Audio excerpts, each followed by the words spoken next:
it will echo a little bit. Oh, that's fine. So I'm going to turn you down so we're not dealing with any sort of echo shenanigans.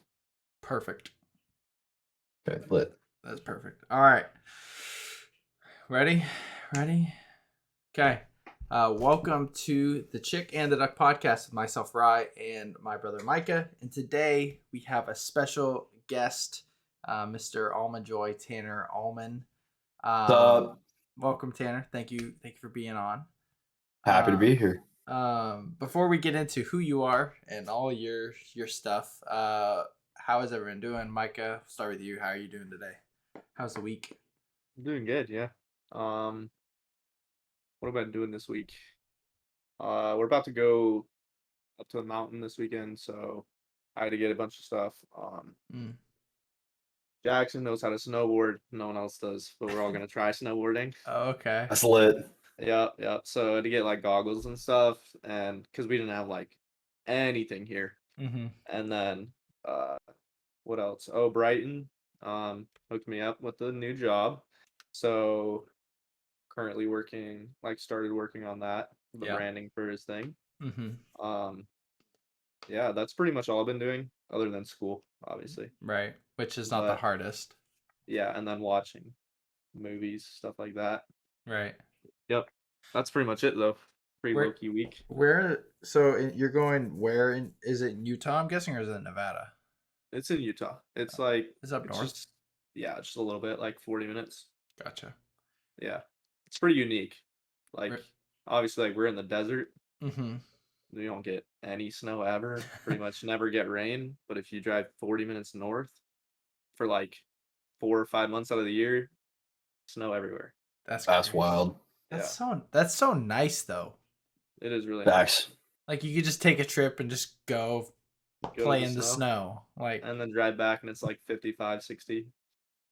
That is nice. Oh, that's so nice. What do you mean, dude?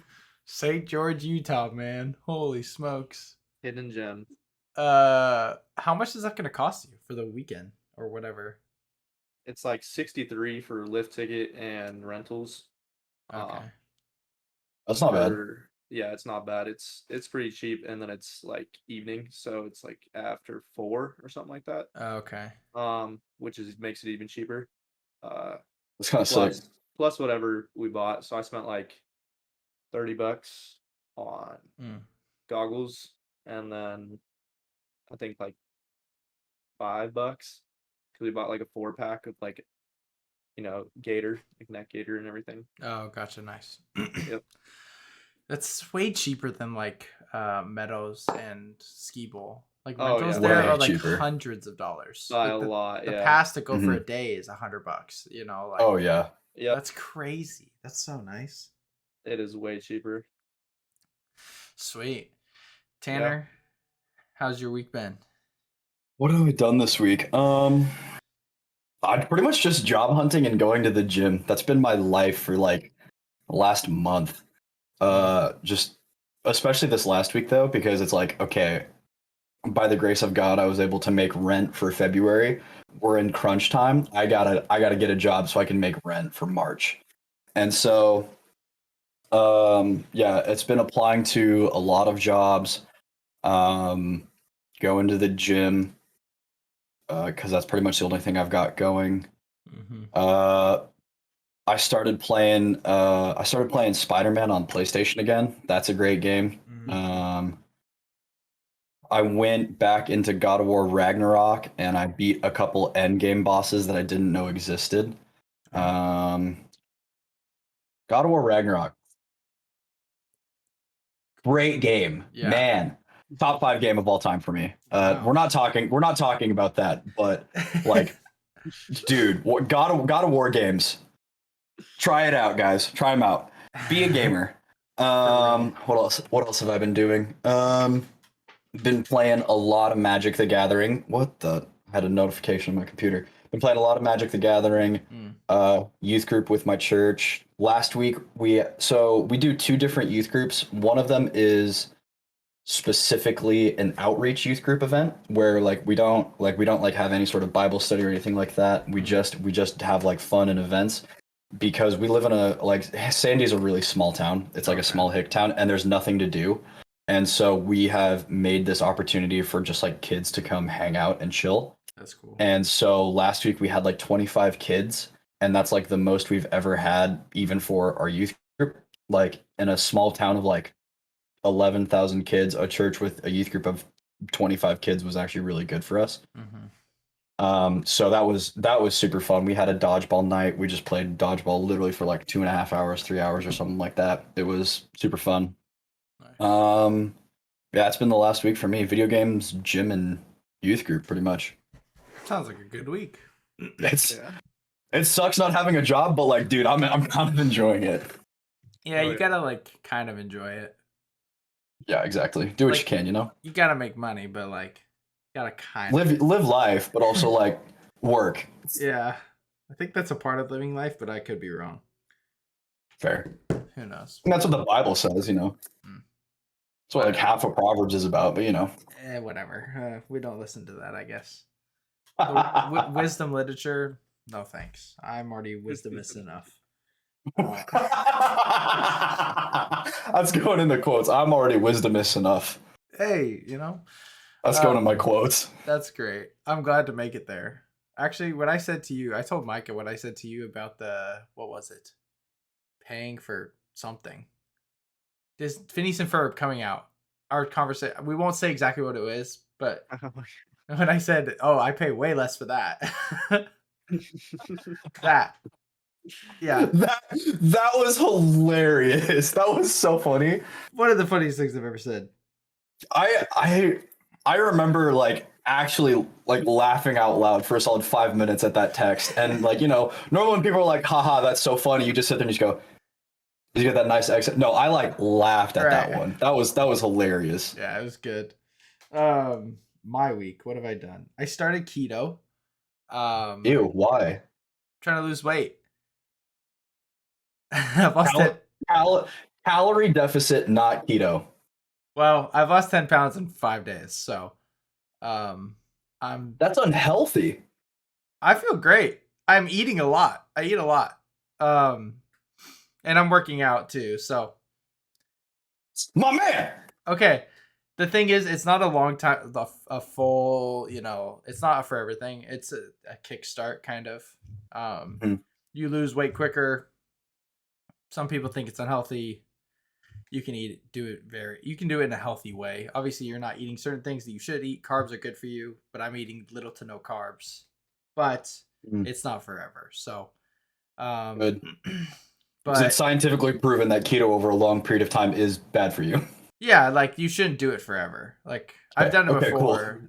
And like the goal is like usually people do it for a little while, and then they kind of wean off of it, and then they just eat less carbs. You're more disciplined. Your diet is just balanced, right? So like right now, I'm like training myself not to eat a thing of Ritz at 9 p.m. and like not to eat a bowl of ice cream at 9 p.m.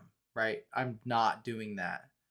All right. So right now I don't eat. Checks out. I'm not eating any bread. I love bread. There's nothing wrong with eating bread, but if I'm eating way too much of it, so yeah, it's like sense. A whole thing. Yeah. But so like, my body's adjusting to being like more hungry at certain times, but most days I'm fine. You know. Yeah. Eating burgers, salads, and salads with chicken. Great. Top 5 food, easy. I got like a no carb Caesar dressing with like Parmesan cheese, salad, and grilled chicken, dude. It's the best. I did one. It was grilled chicken. I'm a spinach guy, not a lettuce guy. I literally will just take spinach raw and eat it like a cow sometimes.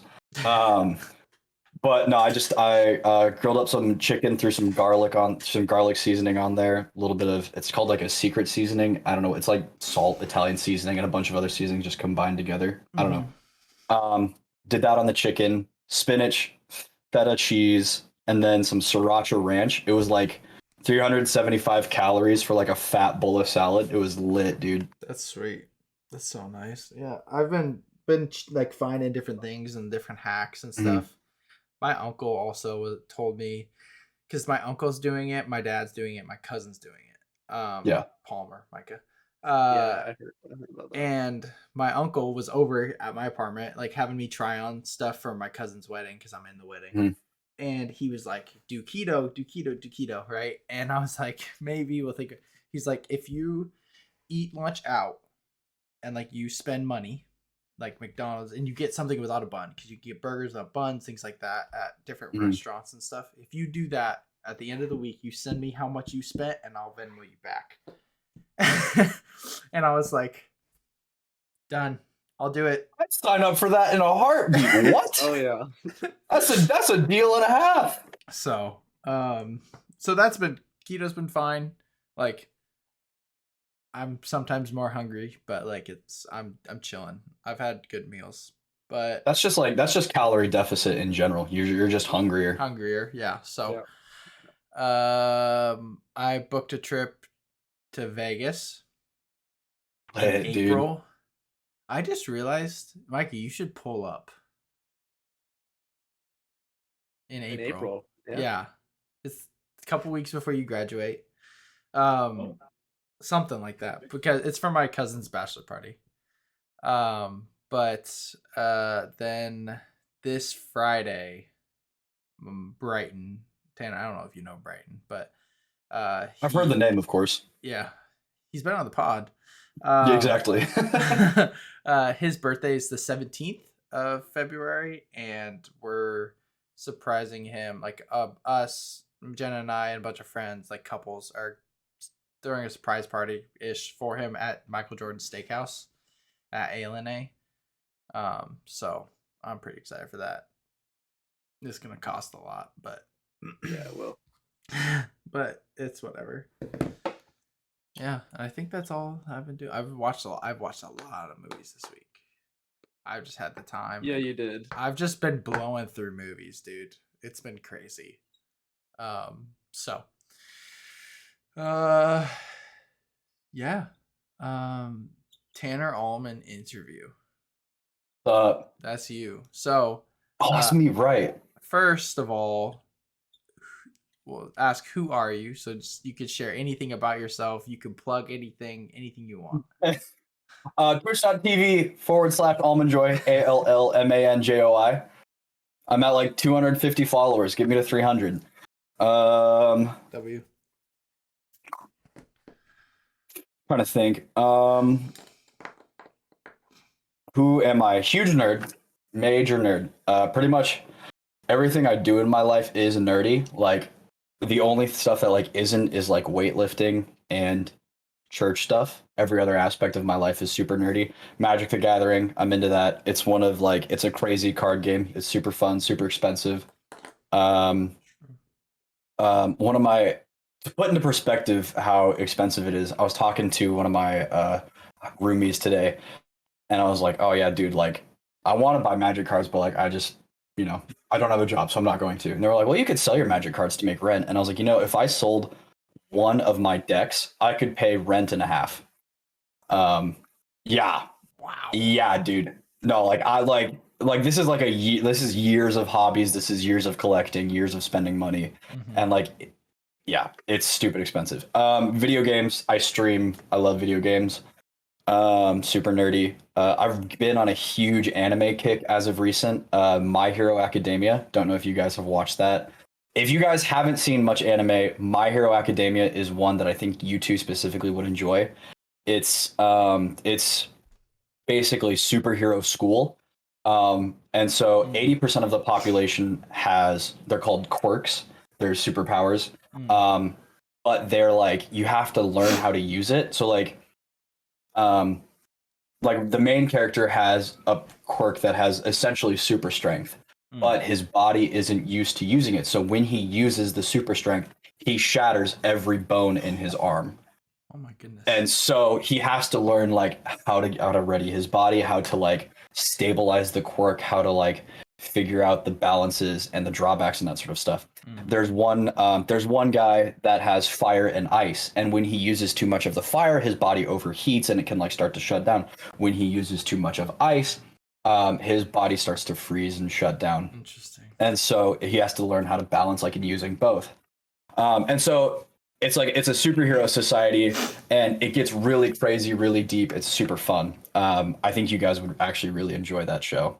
Nice. We're on a Studio Ghibli kick right now. So good, dude. Howl's Moving Castle. I love it. That's a good one. Princess, dude, do you remember when we watched Princess Mononoke at MU? I didn't watch it. That sits in my head, right, like in the back of my head, rent free. I was like, we watched Princess Mononoke for chapel credit at MU, and I think that's hilarious. Really? Yeah, dude, it was hilarious. Gosh. I go to the gym a lot because that's pretty much the only thing I've got going for me is breaking my own PRs. I recently just hit a 315 squat for my 1 rep max. That felt really good. I'm gonna go for a 225 bench probably next week. I've been sitting at 185 for 5 reps for a while now, so I feel like if I go in fresh, I could hit a 225 for 5. There you go. Or 220, not 225 for 5, 225 for 1. For 5. Yeah, right, dude. That weighs more than me. I'm sitting at benching my body weight, so I'm happy. Mm-hmm. What else? Youth group stuff. I have a bachelor's degree in youth ministry from Multnomah University. Shout out Dr. Reverend Robert Hildebrand. Yep. He's my homie. Trying to think if there's really anything else about me. That's pretty much the basics. Nice. I have some stupid tattoos that I'm really proud of. I have a Batman logo, which I think is fire. I don't think it's a stupid tattoo, but I've heard some people say, why would you get that as a tattoo? So I count it as a tattoo. That's what I'm saying, bro. One of my next tattoos is going to be a Spider-Man with a cowboy hat and cowboy boots on. No shot. Are you serious? I swear, I'll show you right now. You can keep talking. Send it to me. That's hilarious. I got a Taco Bell tattoo. I have a you know the meme where like the goose is holding a knife and oh man, I can't see that. Come on. No shot. You're getting that as a tattoo? Yeah. That's fire. Not soon, but soonish. The meme of the goose holding a knife and it says peace was never an option. I have that as a huge tattoo on my calf. It's hilarious. Here I can pull that up. But trying to think of anything else that really is me. I'm total internet trash. I say poggers. I say poggers, kek, omegalol, like that's just a part of my regular vocabulary. Right. So I'm just huge internet trash. This is that's the photo of my calf. That's so good. I love that so much. Yeah. I'm not gonna lie, I kind of forget I have it because I wear pants a lot. Cause shocker, it's winter. But then I go to the gym and I catch myself in the mirror and I see it and I like audibly giggle because I'm like, oh yeah, I have that on my calf. That's funny. Yeah, that's pretty much me. That's me in a nutshell. Nice. Awesome.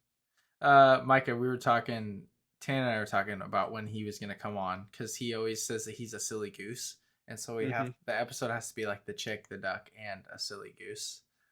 Okay, yeah. Something about that.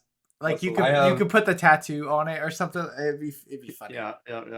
But I have elected myself as God's silliest goose. I have a sweatshirt that says so too. That's so good. That's awesome. All I know is nobody knows who's the chick and the duck in this podcast though, because we've never specified. That's true. I have some fan theories, but I want a whole subreddit on this. A whole subreddit. Who is the chick? Who is the duck? Oh, that's good. That's hilarious. Okay. I'll ask the first question, then Micah, and then we'll kind of switch off. But Tanner, what is your favorite Marvel movie or TV show? My favorite Marvel movie is Iron Man 1. Phase 1 is my personal favorite phase of Marvel. I am biased just because there's like the hipster / gatekeeping of like, oh, I was there when the MCU started. I try not to be that guy, but like being a part of like the beginning of the MCU is just like a special feeling for me. Watching Captain America, watching even like the OG Hulk, like the 2003 Hulk and the Incredible Hulk, like those movies weren't great, but like being there for the start of it felt really cool. And so Iron Man 1, one, it's a great movie. Like, it's just phenomenal. It is good. Two, it's still rewatchable to this day. And rewatchability for me is just a W, just because if the special effects from when did that movie come out? Like 2010? 2008? 2008, yeah. 2008. If like the special effects from 2008 can still hold up to today, like that's awesome, dude. That's sick. Plus, some of the action scenes are just so good. Like when Iron Man shoots the tank missile and he just turns around and starts walking away. Like he just doesn't look at the explosion, because that's what cool guys do. They don't look at the explosions. It's true. And plus, who doesn't love a good Iron Man suit up scene?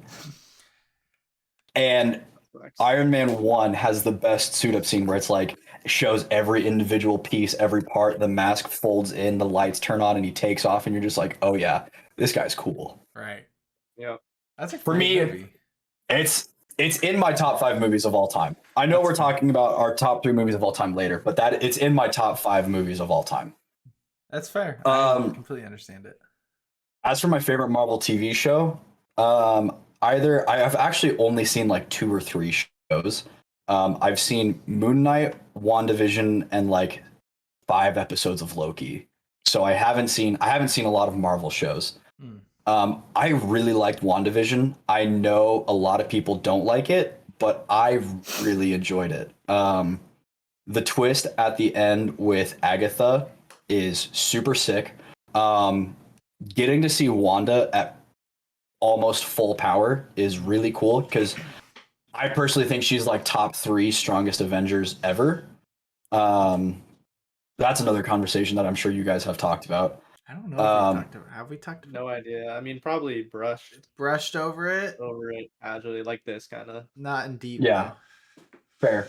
But I personally think she's like one of the top 3 strongest Avengers ever. And so being able to see her just pop off and be amazing is phenomenal. For sure.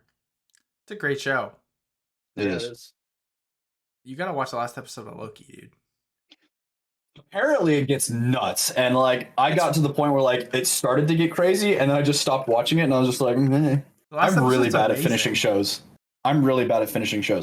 Fun fact, I have watched Friends all the way through minimum 5 times, maybe 6 times, but I have yet to watch the last 2 episodes of Friends because I don't want to get emotional because it will end. I'm not kidding, dude. I don't want to. I didn't know that. I don't want to cry because everyone splits up. I would rather live in bliss of them still being together. It's a great ending. I cried at the ending. I cried at the ending of Phineas and Ferb when they're all grown up. You think I could handle the emotional investment of like 7 seasons of Friends? Yeah, right, dude. Wow. Yeah, no. That's funny. No, you gotta watch. Are you gonna see Quantum Mania? I am planning on seeing it, yeah. Then you gotta watch the last episode of Loki. Loki? Yeah, it's right, like the most important to see. Okay. Yeah, definitely. Yeah. So. I've heard Loki sets up so much multiverse stuff, and I was just like, what? Because the part where I stopped, there was like hints of the multiverse. It wasn't like crazy or anything like that. It's one of my favorite things Marvel has put out is the last episode of Loki. Season 2 is coming out. Season 2 is coming out this year or next year? This summer. This summer? Or fall or something like that. I don't know. Yeah. So. Yep. All right. Well, now what is your favorite non-Marvel TV show? Probably right now. Ooh, like of all time or like as of recent? All time, recent, whatever you doesn't want. matter. You can do both. Do both.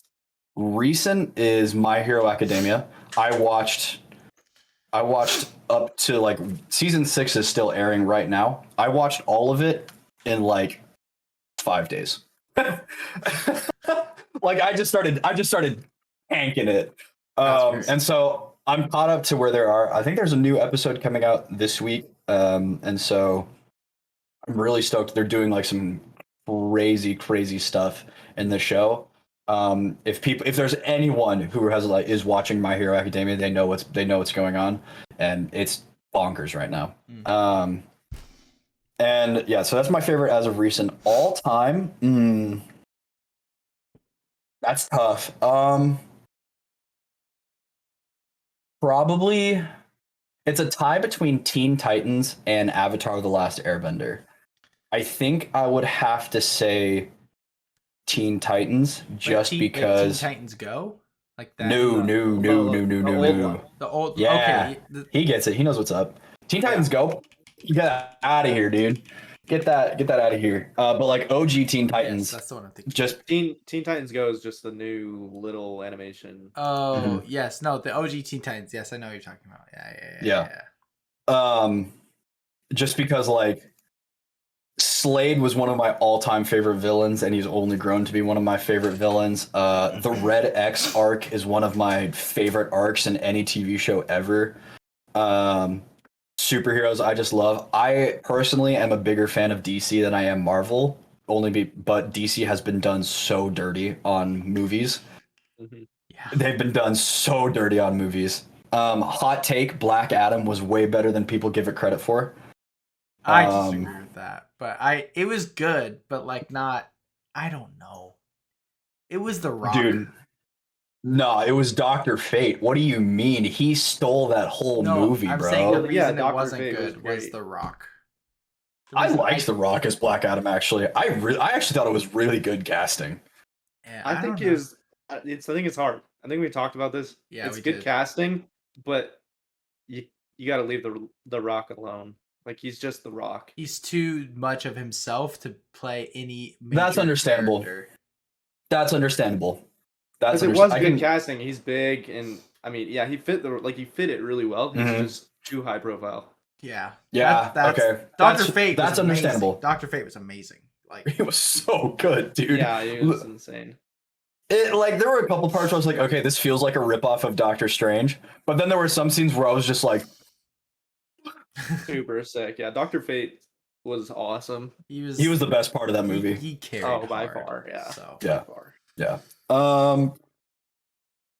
Teen Titans is probably my favorite TV show, just because once I had first iPhone, I bought all 5 seasons of Teen Titans on my phone and just started watching it just all the time. When I was on my plane trip to France, I downloaded the first 3 seasons and just watched it for the whole 12-hour plane flight or something like that.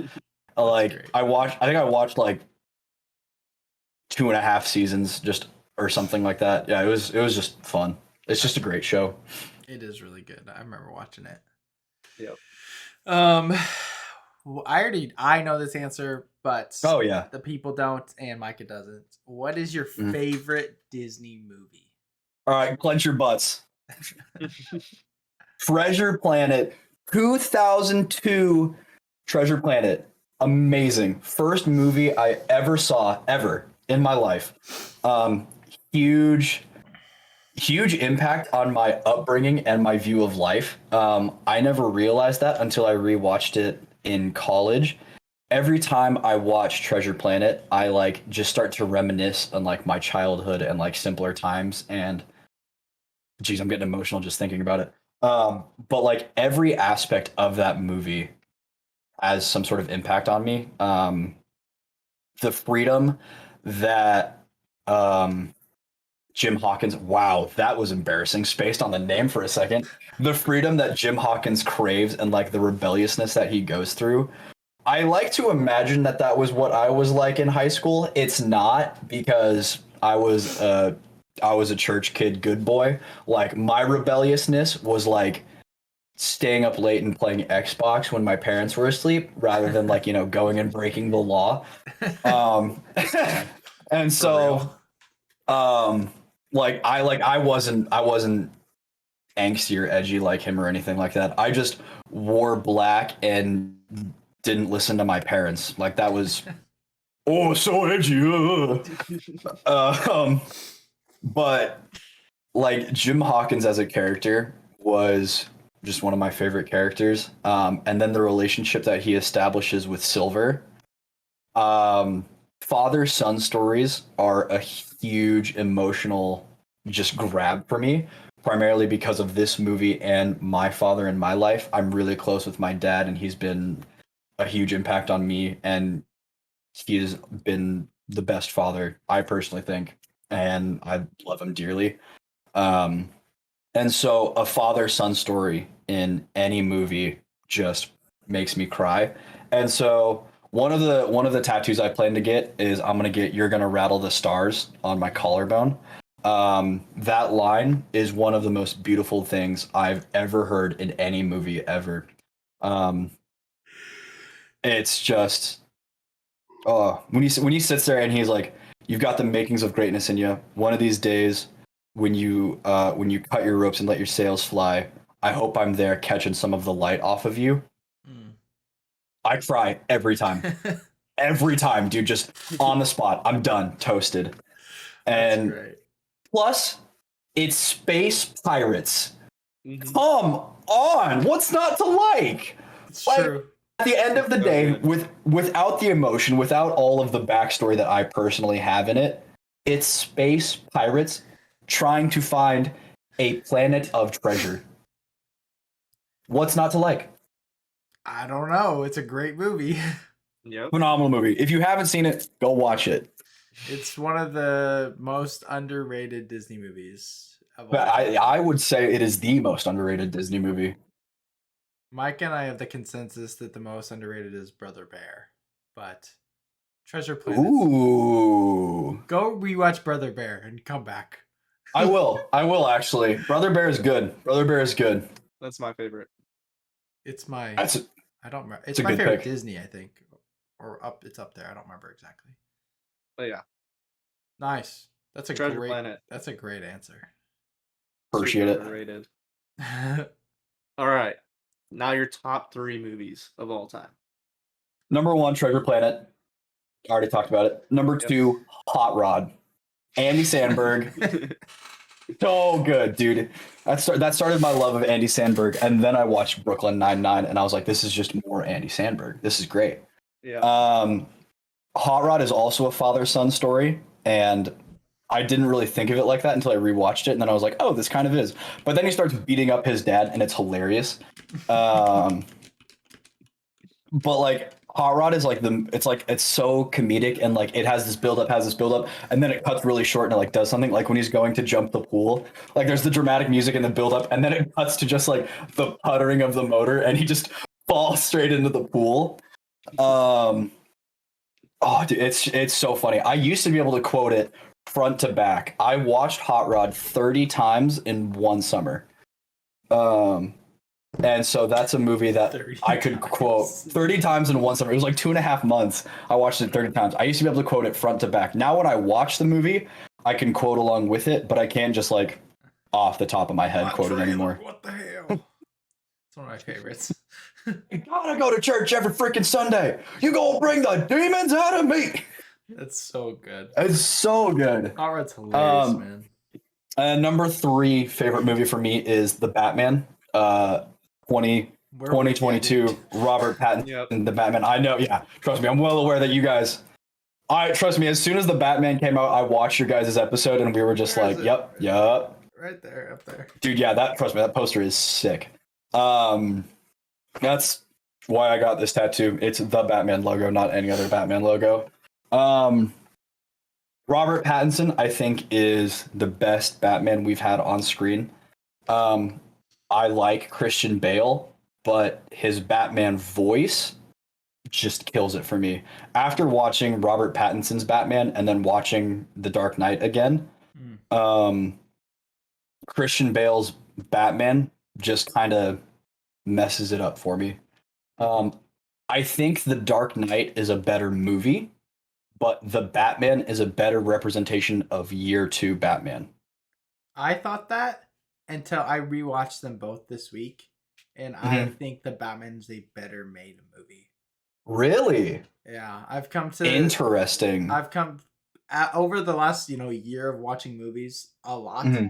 Yeah. Yes. From a technical aspect, and like yes, it didn't have Heath Ledger's Joker, but I think the Batman's better. That's interesting. Okay, I I'm not gonna argue with that reason. Yeah. So they're close. I think they're so close. I rate them the same out of 100, but I think the Batman's better. Okay, I can get done with that. The Batman 2 finally got confirmed. It's not going to be a part of James Gunn DCEU, Right. which I'm personally very okay with. Same. I have nervous excitement for James Gunn DCEU because I feel like this could be a chance for something good to finally happen to DC because Lord knows they deserve it. But at this point, it might be too little, too late. I don't know. It's with the revival of the Batman and what they could do with the Matt Reeves, right? He's the one who is directing this trilogy. The Matt Reeves trilogy with Robert Pattinson could be like a huge revival for DC. We'll see what James Gunn does. We'll see. It's kind of, at this point, it feels like it's all hinging on the Flash movie, which sucks because of what Ezra Miller has been doing, dude. The thing is, Mike and I talked about this last week. So that came out today. So if you're watching right now, go listen to that. Listen to it.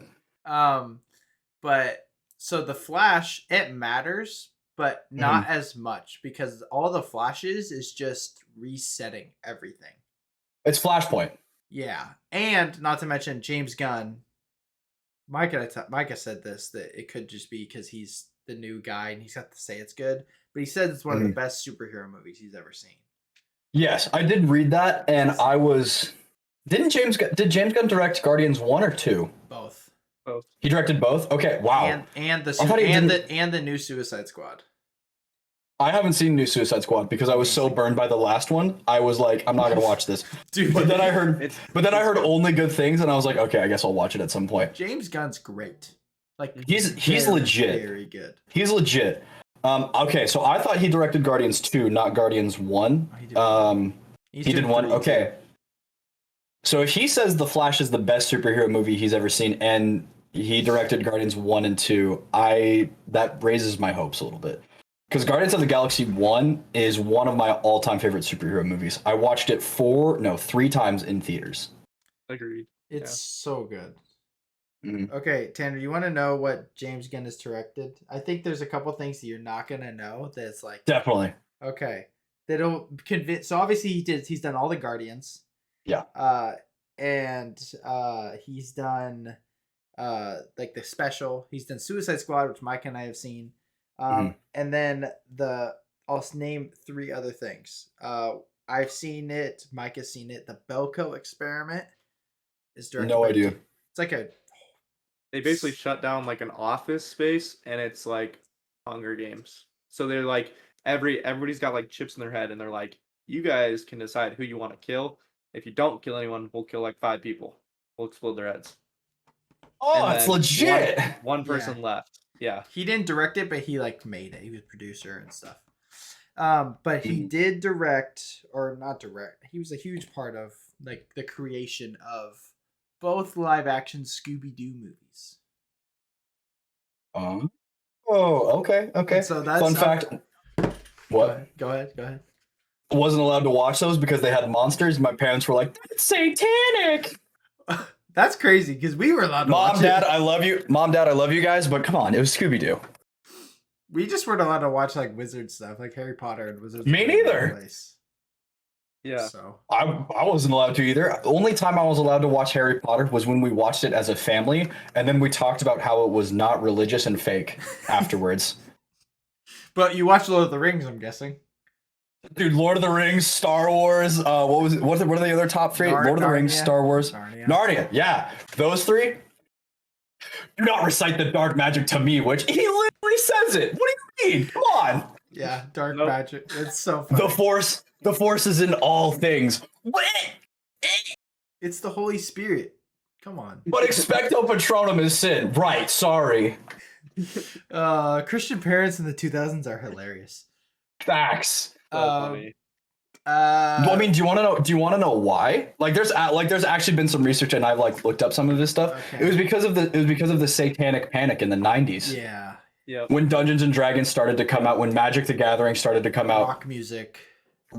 Yeah, like Ozzy Osbourne, Motley Crue, like all these people, like their claim to fame was like satanic imagery and that sort of stuff. And Christians were like, No, none of that. So that anything that even referenced like witchcraft or symbols or dark magic or anything like that, they were like, get that out of here. That's terrible and awful. Yeah. And like, Yep. even like Pokemon was like exiled from my house, and I was just like, bro, I'm just trying to play with my buddy Pikachu. Like, what you mean? Like, I'm trying to get a. I have a wallet. I don't know where it is at this point, but it was like a wallet you could put like 50 cards in, okay? And it was like a flame wallet, and it was this whole thing, okay? But I would like buy or sneak or trade Pokemon cards at school or at my friend's house or take them or whatever and put them in that so my mom couldn't know that we had them. That's so fire. What the heck, dude? And now our 8-year-old brother plays every type of Pokemon possible. Checks out. Whatever. Yep. The youngest sibling advantage, dude. We had strict rules with like playing video games only on weekends. This dude, whenever he wants, every day, he's PlayStation, old PlayStation, Wii, old original Xbox, Nintendo Switch, 12-inch iPad Pro. Out of a bird. Oh, is he an iPad kid? My parents. I don't know if you would agree with this, Micah, but I think our parents do a good job of like making sure he's not like, yes, he gets to do those things, but like they make him play with toys and go outside and things like that. They definitely do that. But he has an iPad, but he's not the iPad kid. He's got the but he's also like kid. Get in the car. He's got iPad or Switch. Yeah. Restaurant while he's waiting, he was always iPad while you wait for the food. Yeah. It's good. But it's gotten better. Yeah. Good. We'll run through our cultural moments. So the Super Bowl is this Sunday. Tanner, I don't even remember if you watch football. I don't think so. But yeah, right, dude. Hey, wait, hang on. Let me guess who's in the Super Bowl. Let me guess. Okay. Right. That's how bad this is. Okay. I'm like 99% sure it's Eagles, right? Eagles are a team? Yep. Is it Eagles Chiefs? Correct. Yeah. Pay attention enough to Tim the Tatman's story. Let's go. Oh, that's so good. So yeah, Eagles Chiefs are playing. By the time this episode comes out, the Super Bowl will be over. And so Micah, we gave our predictions last week, but we can just kind of be like, I think the Eagles. Yeah, I don't have much prediction. I want the Eagles to win. Yeah, that's about it. I'm rooting for the Eagles because this is how I choose. This is how I choose what team I'm rooting for. I'm cheering for the Eagles because Anthony's brother is an Eagles fan, and so for that reason, I'm cheering for the Eagles. Gotcha. That's great. Micah, Anthony's his roommate / friend. Yep. Cool. Yeah. So Super Bowl this weekend should be good. I can have Buffalo Wild Wings on keto. That's fire. 10 bone-in wings with my favorite Parmesan garlic sauce. 3 Bone calories. in? Yeah, right. 3 carbs. Yeah, right. 3. I can't have boneless.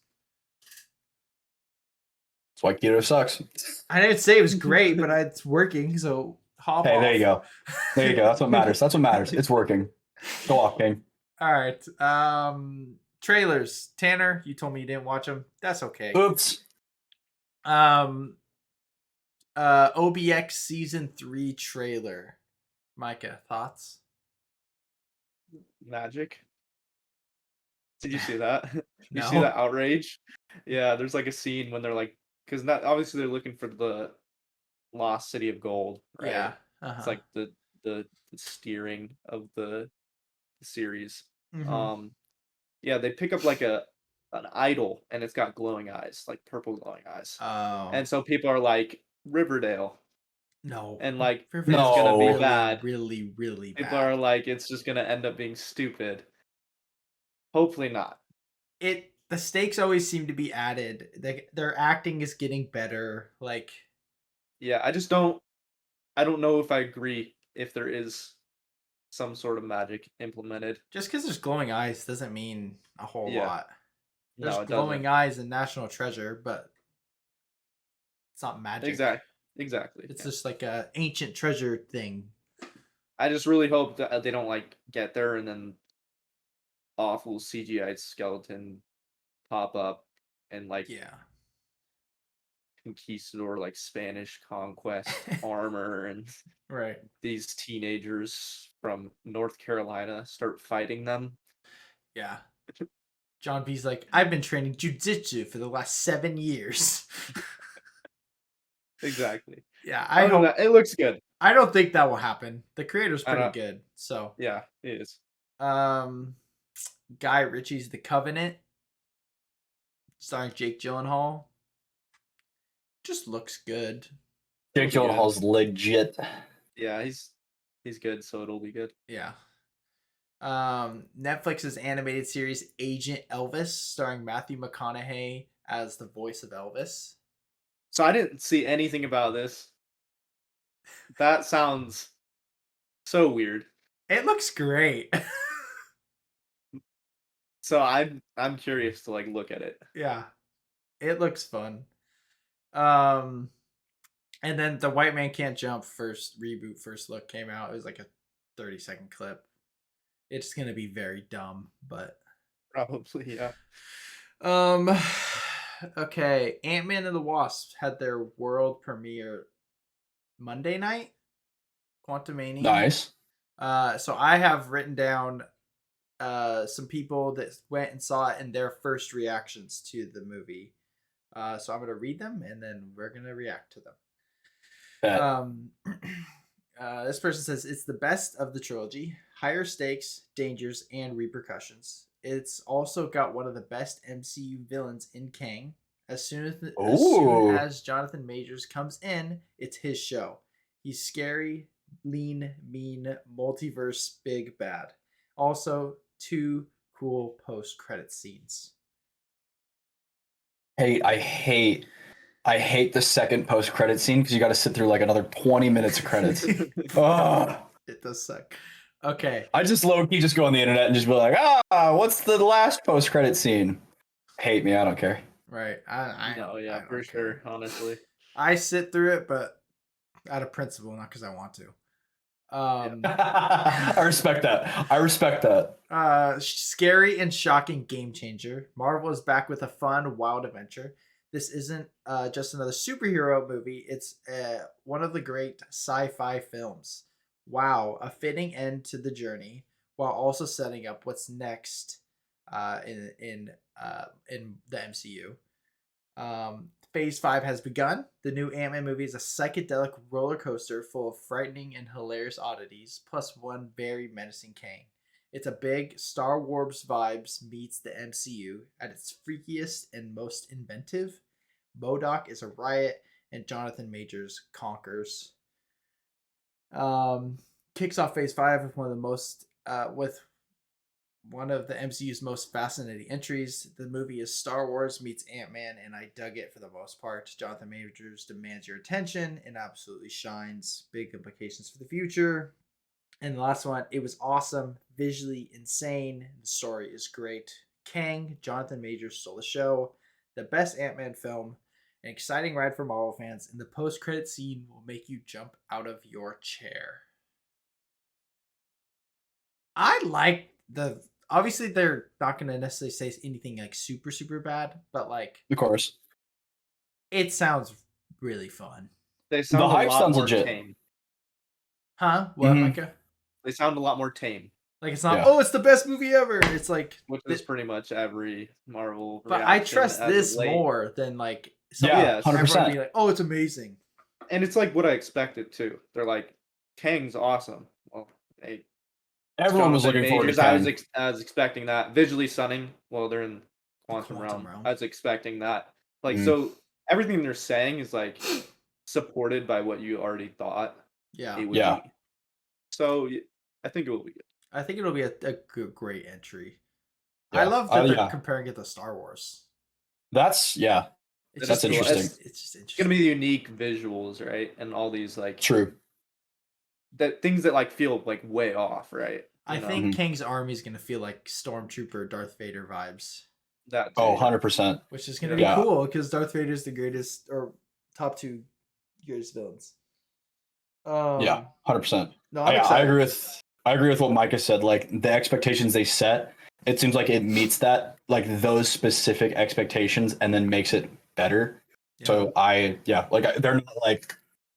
they're not going for Thor: Love and Thunder. They're going for what was already put in front of them, Thor's and they're expectations doing and- that. Yeah, Thor's expectations and Doctor Strange's expectations. Granted, Doctor Strange, I think is the second one. I think is good. It's amazing. I love love Multiverse it. of Madness. I loved it. I thought it was Yeah, great. I would die on that hill. I think it was awesome. Yeah. I think Sam Raimi was the perfect director, and he did an amazing job with it. The Illuminati, Doctor Strange, Wanda, they were. It was. Yeah, I was don't good. understand. I don't get the hate. Love and Thunder Neither do though had these immense expectations, and the Mhm. movie was not good. Like it was It was better than so most bad. movies because it's still made by Marvel, and Marvel's not the worst thing in the world, but like. I don't know. I felt like I was choking on jokes the entire time that weren't funny. Yes, They're like more, just shoving it down my throat. I'm so mad because Gore is one of the coolest villains we've ever seen in the MCU, Yeah. and he was in this movie. That's weird talking about this. It's a complete waste of a villain. Yeah, Because he could have been 100%. the best villain in a different movie. Yeah. I saw a bunch of like Reddit feeds and Twitter posts where it was like once Gore took the kids to the Shadow Realm, it should have become a serious adventure movie, and they should have chilled out with the jokes. But instead I said goats because of the goats. Those are the worst things in the world. Oh my god. It was funny the first 2 times, but Sure. like 3 to 10, awful, terrible. Oh, I don't know who saw that was like, yup. I know. I read an Keep interview. doing it. Taika Waititi saw the No Vine, shot. the YouTube video, and he's like, "That's hilarious. Let's put it in the movie." But then like they were like first in the L movie. for Taika. First time in the movie, they were like, "Wow, that's great. Okay, let's do it another Mhm. time." And then It's they like saw he the had a second sound- time, he they were had a like, "Yeah, we soundboard. need another one." Yeah, exactly. Soundboard. He's like a Twitch streamer who got his first soundboard. I think if they had done it like the first time they got them, it was hilarious. I personally think when they crashed onto the dark world and the goats made the sound, I chuckled at that just because it's the Marvel classic build up, cut, funny. That's just the classic Marvel move. Mm-hmm. I think if they had done it like those 2, maybe 3 times, it would have been a great gag. Yeah. But then we had that. When I was watching the Batman this week, I was watching it, and there was like you can tell that there's like I'm thinking like if this was Marvel, they would have just ruined this extremely serious moment with a dumb joke. Because I saw 100%. it, I was like, Yeah. "There's a joke here," and then it just wasn't there, and I was like, "That's so refreshing." Like I like jokes. Yeah. They just hold weight. Yeah, the movie holds weight the entire time and It's never like, tries to oh. relieve it. There's no joke. Mhm. Okay. My personal take for the Batman is when he gets in the Batmobile and it does like the huge rev up scene and the engine stalls. I wish it didn't stall, so that way he could just take off and just smash through some cars. Just because it felt a little forced and a little MCU to me, where like the engine just revs up, and he goes to go and it stalls. I didn't know he stalled it. I thought it was just a thing he was doing to like get him to start going. That's what I thought it was. No, the engine stops. Like the whole car like dies. Oh, okay. I didn't know that. I didn't pick up on that. And so I wish he had like just neat my table. I wish he had like taken off and like done everything and Yeah. smashed through the enemies. Although that scene is amazing, but we'll talk. Oh about my gosh, dude. that.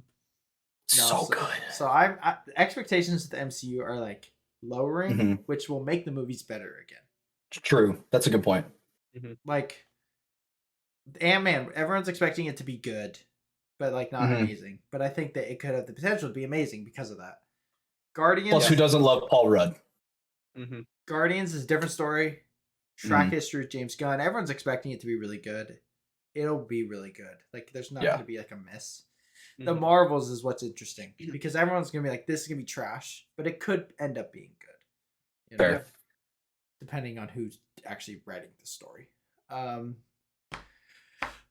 They renewed that 90s show. Oh, really? Season 2 of that 90s show? They renewed it. Yep. I have seen like 2 episodes of that 70s show, and I have no interest in that 90s show. That 90s show is fine. That 70s show is great. We watched all that 70s show. I love that 70s show. That 90s show, I watched 2 episodes of. First episode's really good. It's all about characters from that 70s show. And then it starts focusing on the new characters, the kids.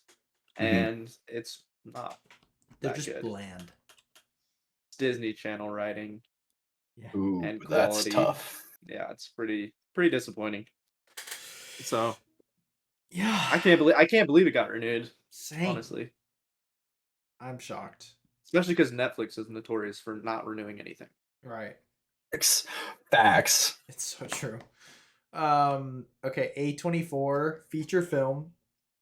A24 I love. They're making a feature film based on the Backrooms, which is in development. It's just such a cool concept. I'm excited for that. That pairing A24 in the Backrooms. What's I feel like that can't be anything but good. The guy who directed the Backrooms on his YouTube channel is directing. Yeah. And then producing is James Wan, who's the creator of The Conjuring, and then Sean Levy, who produced like a bunch of stuff, Stranger Things, Deadpool stuff. Yeah. I'm really confused. What's A24? A24 is a very small movie studio. Okay. They created movies like Everything Everywhere All at Once that came out this year. I need to watch that. That's on my top movie to watch list. You gotta watch After Sun. That movie is one of the greatest movies I've ever seen. But no, they're just a really small movie studio that's like getting huge popularity because they make such good movies. Okay. And so they don't like really make bad movies, I'll say. From don't make bad movies. Hey, I respect that. From what I've seen, it's like they're great. So yeah. So the Backrooms A24, that's a W. Yeah, and you can watch his stuff too, which is it's on YouTube. He made like a bunch of videos that follow a series related to the Backrooms. That's lit. They're like, I think they're all in found footage style. Okay. Yeah, I think so. And so it's pretty sad. I've seen a lot of it, and it is really cool. It's supposed to be good.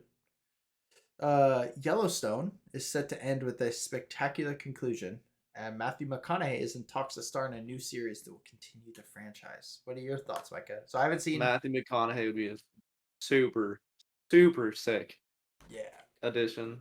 And yeah, Yellowstone spectacular conclusion. Oh, people gotta die. Yeah. I'd say at least 3 main characters die. Yeah. I need to watch the rest of season 5. I don't know how to watch it though. So I mean, Jackson uses yours and our streaming services all the time, and his parents have it on Amazon, so you could probably ask him. Oh shoot! For their login. For real though, Tanner, have you seen Yellowstone? I watched like 2 episodes with a girl I was dating at the time, and then we broke up. Never watched it again. It's fair. It is definitely fair. Like you have to like, you gotta like country stuff. Like you have to have that mindset of liking that. So I grew up in Idaho. I'm sick of country stuff, dude. Yeah, it's great, but I mean, you might like it because it is such a dang good TV show. But like, it's a lot. It's more. So it's definitely country based, but it's definitely more like they're like mobsters. If mobsters were cowboys, so it's like it's pretty much they just kill people to hold their ranch empire. I think I've seen this show now that you talk about it. Well, the first episode, you don't. What am I thinking of? You don't see any of that. Hang on. It's Kevin Costner. If you've seen the first episode, the first scene, he gets in a wreck with a construction site, like vehicles, and his horse dies. And he shoots his horse because it's dying. Yeah, that's like the opening scene of the show. What was I thinking of? I'm curious. What was like? What other country mobs show do you know? This is not. No, that's the thing. I was not thinking country mobster. What was the? This is gonna out me really hard. What was like the alien Montana show? Like there's like aliens. Cowboys like versus aliens? No. It was a Netflix show, and it was like aliens like out in the middle of nowhere, and it was a Netflix show. I'm trying to remember. I think I know what you're talking about. I cannot remember what it's called. Because I think it's similarly titled to Yellowstone, where it's just like some. Is it Outer Range? I think that might be it. I think It's a that Josh might be it. Brolin Western. I remember hearing about it, and yeah, it is like about aliens and stuff. If you look up, it's Oh, called that's Prime Outer Video. Range. Oh, that's Prime Video. I Oh, think it is? Yeah, it's that fine. might be it though. That might be it though. Interesting. Because you started talking like mobsters and that sort of stuff, and I was like, wait a second, I thought the hook was aliens. Hold on a minute. No, I have not seen Yellowstone. Final answer. Final answer. That's funny. Yeah, so, I mean, a lot of it's focused on not on ranching and stuff like that. It's more about how powerful they are and how they do whatever they want. Yeah, it's Which kind of crazy. includes killing people, and people are putting like hits on their family, trying to steal their multi-million dollar Oh. property. What'd you find? Is it? This might be it. Roswell? Hang on. Nope. This ain't it. Nope. Are you sure there's aliens? I'm like 90% sure, dude. That was like the catch of it. It's not cowboys and aliens? No. I would know if it was Cowboys versus aliens, dude. Yeah, I don't know, dude. I have no idea. I'm trying to think. I just know that the whatever Outer Range or whatever, I know that was like A thing. a response to Yellowstone's popularity. They were like, we can do it too. And then they made it about aliens. Okay. Stuff. Top 50 alien shows on Netflix. This has to have it.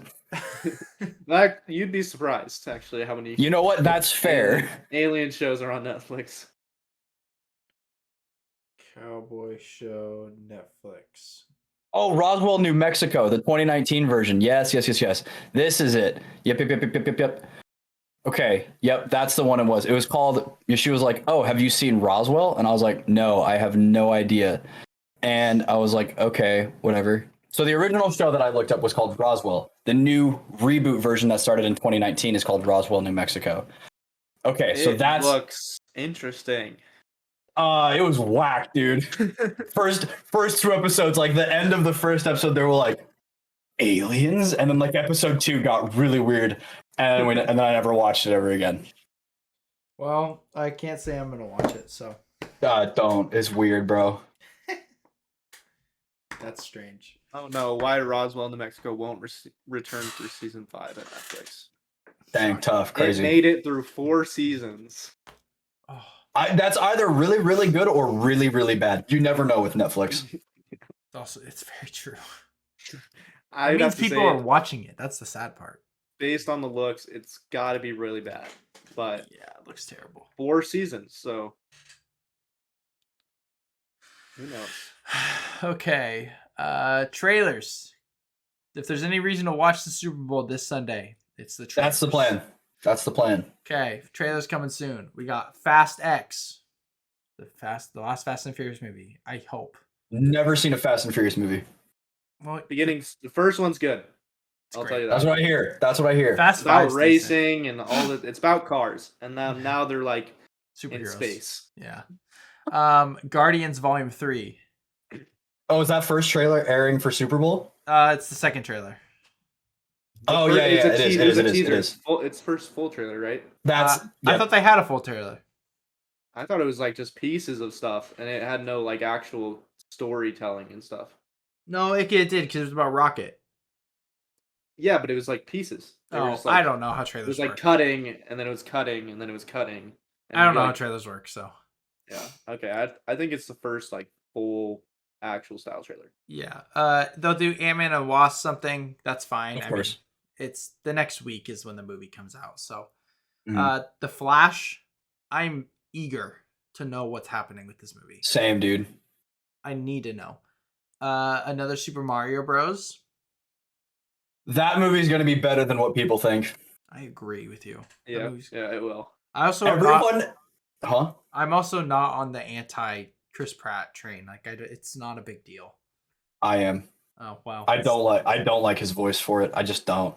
Well, I think it'd be stupid if it was his like accurate voice. I think it would sound dumb. I don't think he should have been cast for the voice at all. I think they should have found someone else.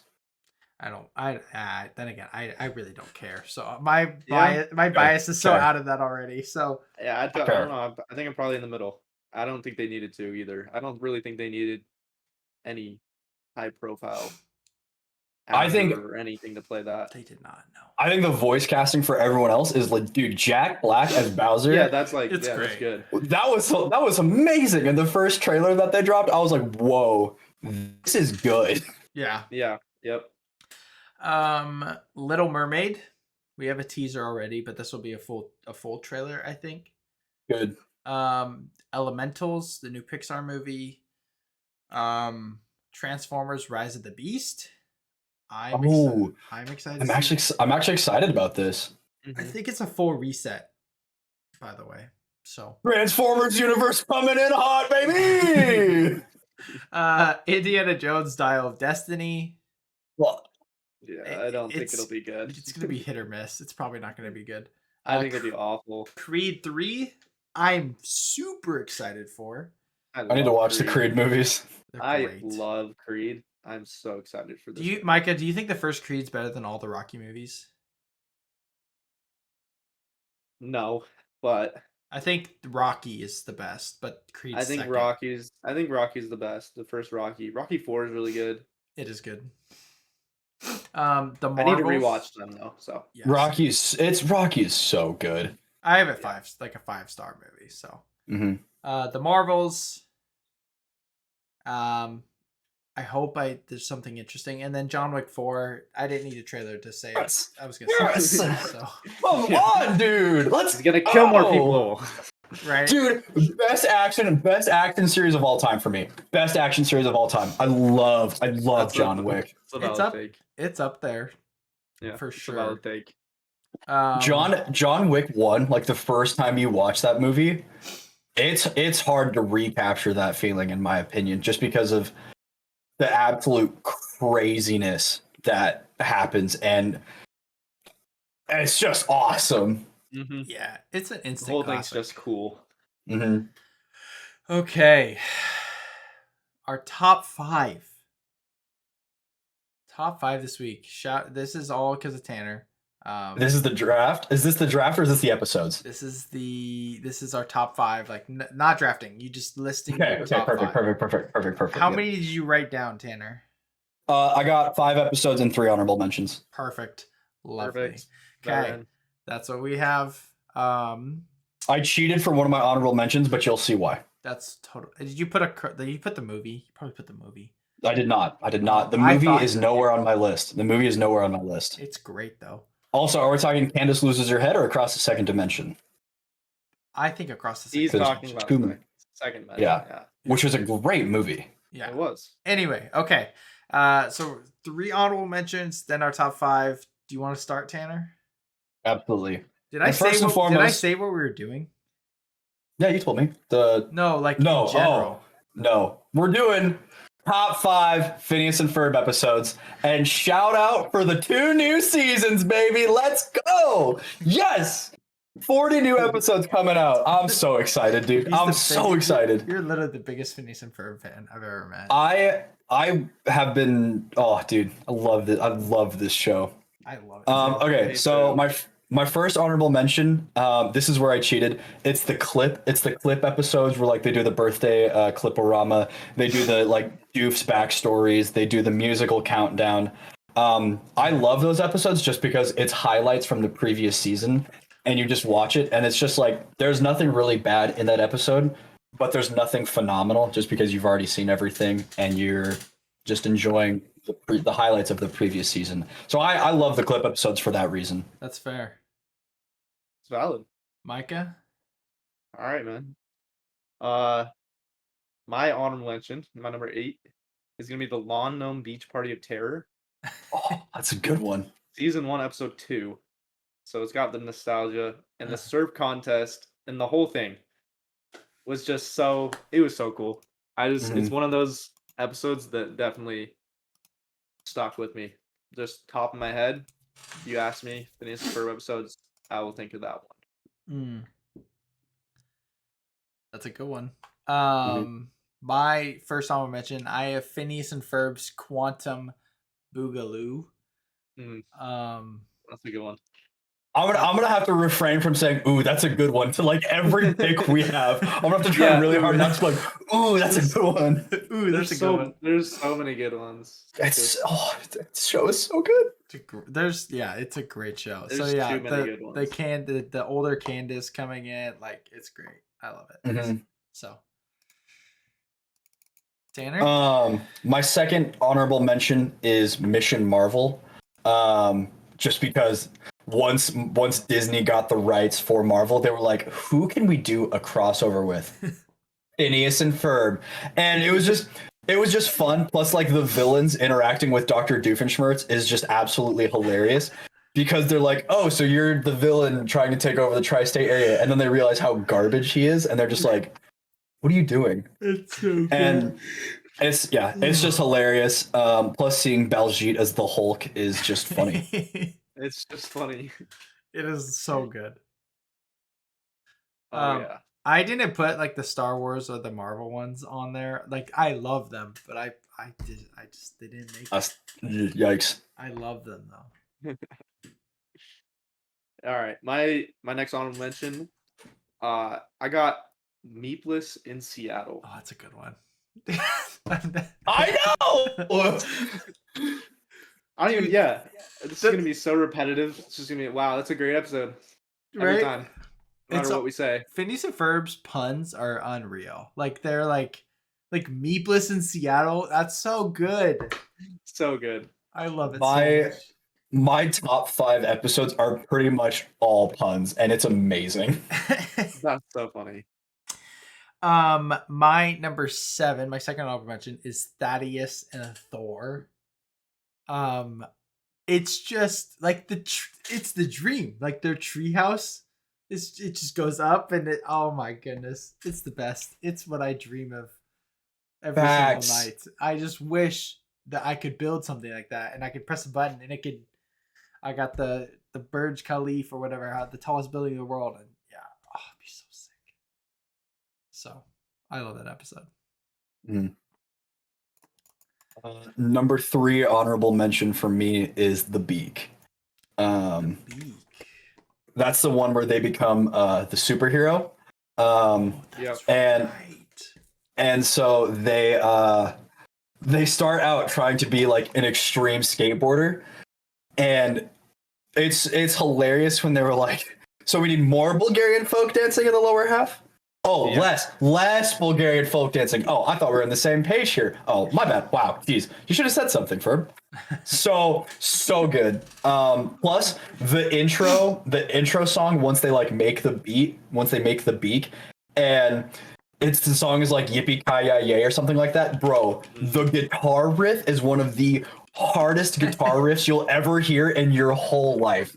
It's so insane. Plus, then it's just a superhero show, and it's amazing. It's true. Yeah. I couldn't agree more. Oh, excuse me, entire lower half of the superhero here. Well, I guess there's no glory in thighs. You've seen the show a lot. Oh my goodness. I've seen that episode probably like 5 times. I can tell.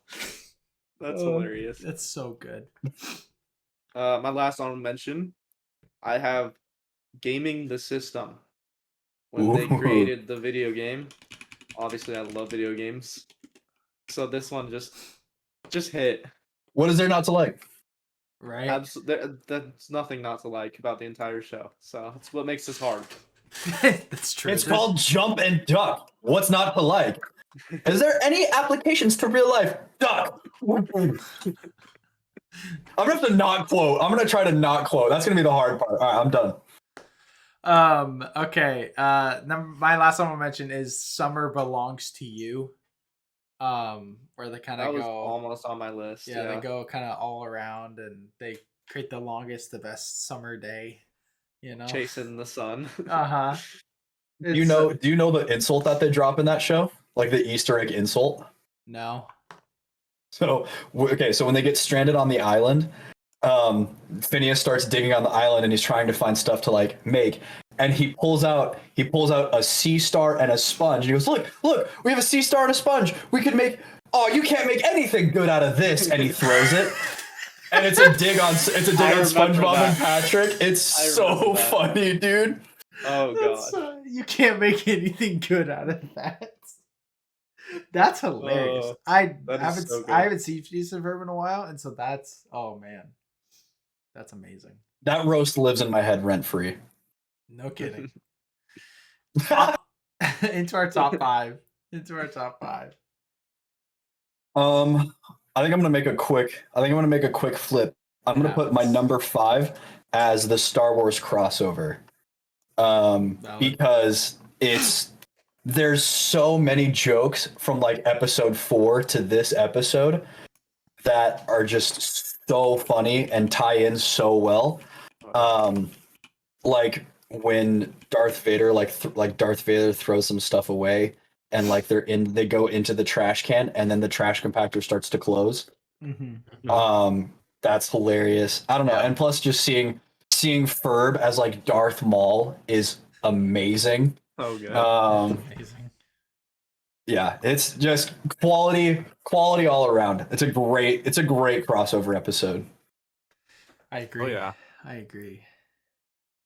Well, my number 5, previously mentioned, is the Beak.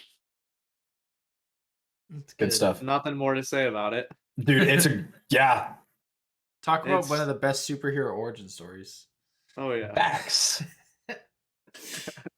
At my 5, I got the OG season 1, episode 1, Roller Coaster. Mm-hmm. In terms of how good it is, not as good as others, but it is like the one that, like, it started the show off with like a bang. Like, nah, this is great, you know. So it did. It was instant classic. Yeah, instant hook. So, it's hard to dislike that episode. Yeah. So I love that one. Number 4 for me, dude, we're getting the band back together. Just great one. It was the first 2-parter. Every song in there is an absolute jam. The drummer eating cake out of the trash can. I personally I recognize that, and that is my spirit animal, 100%. I am also a drummer who would eat cake out of the trash. Plus, Doofenshmirtz getting strapped to the rocket and being a great dad, amazing. It's just a quality episode. So good. I agree. All right, my number 4, I have a Star Wars crossover. Yes. Love Star Wars. Big Star Wars nerd, so. Yeah. And yeah, like you said, all the references and everything, so good. Mm-hmm. My 4 is dude, we're getting the band back together as well. Yes. It is. It could. We out here. It could easily be my number 1. It's such a good, it's so, I love it. It's hard to put these in a specific order. It really is. Yeah. Yeah, because there's however many episodes, like the 15 best episodes, they're all like top tier. So, but that's my 4. My number 3. This one's a little interesting, but Nerds of a Feather. When they go to the convention and they have like the science fiction versus the fantasy. I watched that episode when I first started to get into D&D, and when they have the giant battle and then Baljeet and Buford start fighting and they're rolling dice, and Baljeet was like, haha, I rolled an 8, that's a critical hit, you take 5 points of damage. Oh, well, Olaf Humperdinck has a healing factor of 3, so I'll be back for you.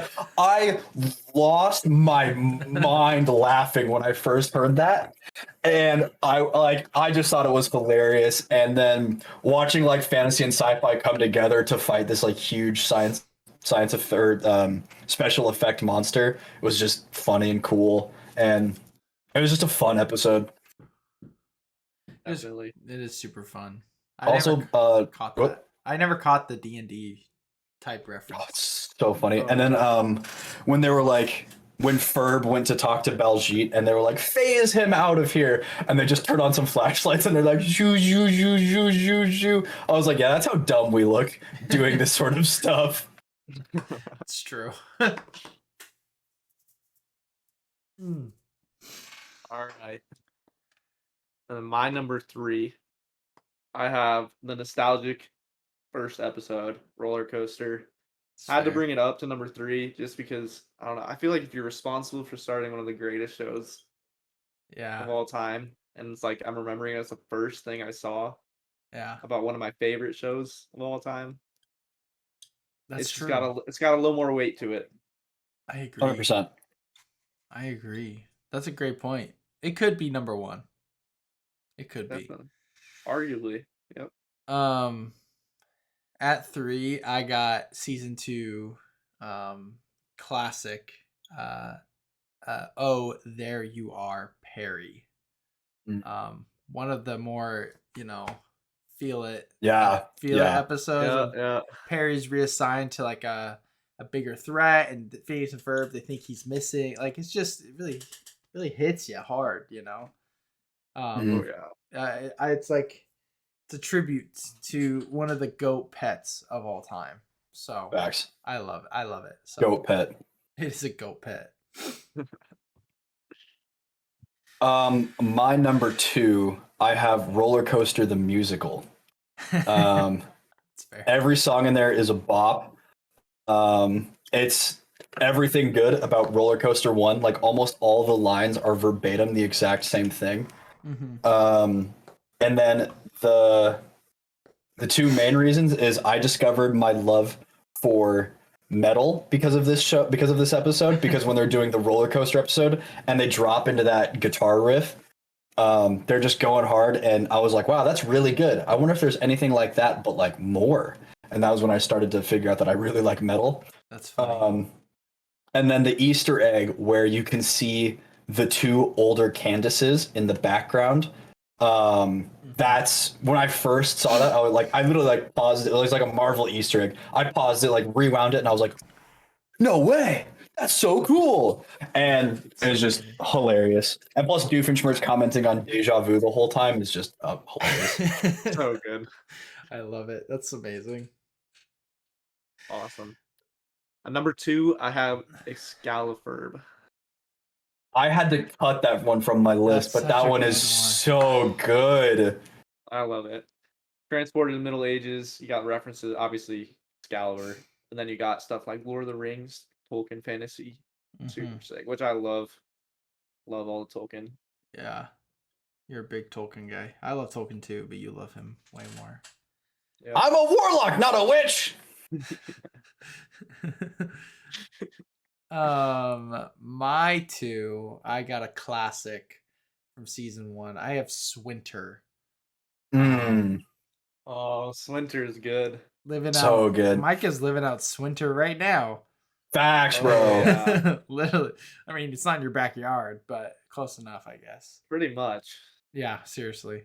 But I don't know. Such a, just the idea of it is just, it's such a kid thing that it just brings you, there's just joy. Like, oh my goodness. Oh, it's the middle of summer, but we're going to have snow, mountain in our backyard. I mean, what person doesn't want that? Yeah, right? So, it's our number 1. I don't think anyone would have guessed this, but my number 1 is My Fair Goalie. Football X7. Oh, that's a good. I love that episode for the running gag of when I'm trying to remember the exact line, but they a boy in a Sunday bonnet hitting the note of G flat above high C. Buford, where's your piccolo? And Buford goes, you know what? At some point, someone's going to ask for a random instrument, and I'm not going to have it. And he pulls out a piccolo and plays a G above high C. And it's one of the funniest one-liners, I think, in that whole show. And then the Brits making fun of the Americans for being a cracking footballer.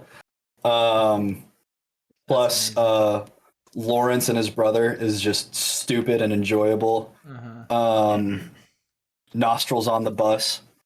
There was one more. There was one more bit.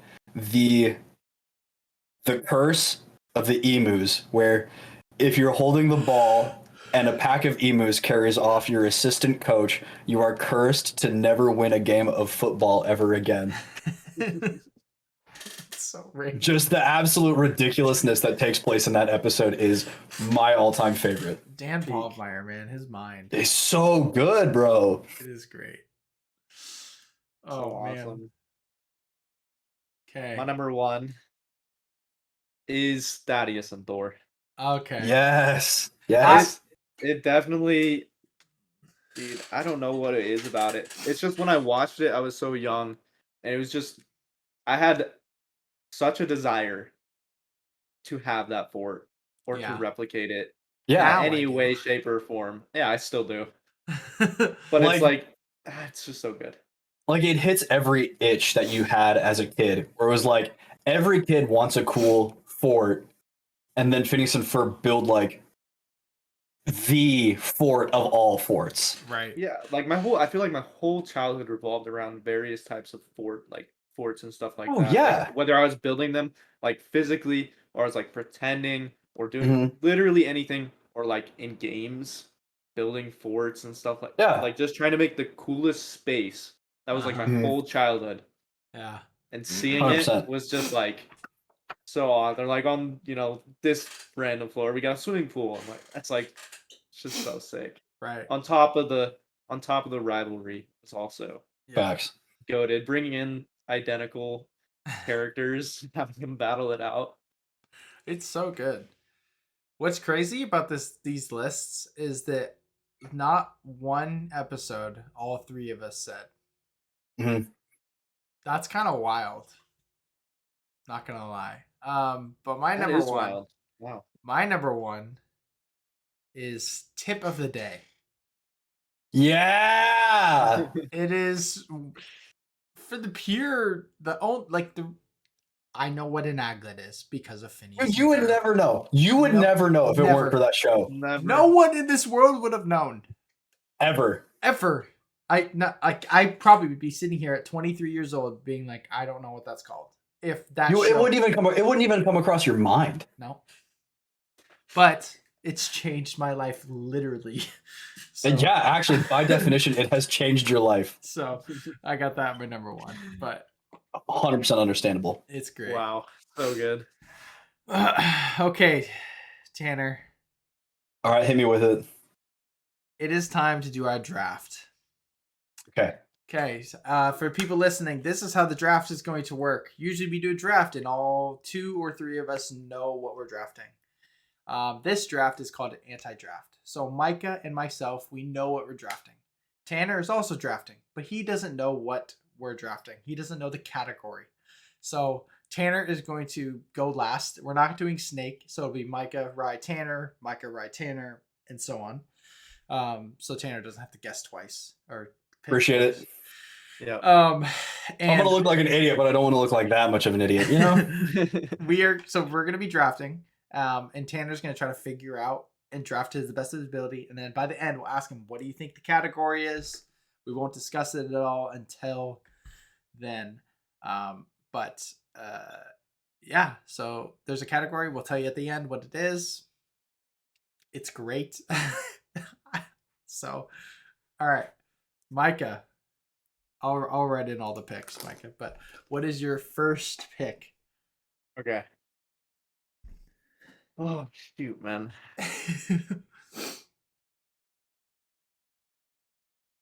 I'm going to do the piggyback. Okay. Okay, what is the piggyback? That was on my list. I don't know what that is. Are we talking about like the piggyback where you put someone on your back, or is that like a movie? It's the piggyback. No! Okay. I'm so screwed. Okay. I'm gonna take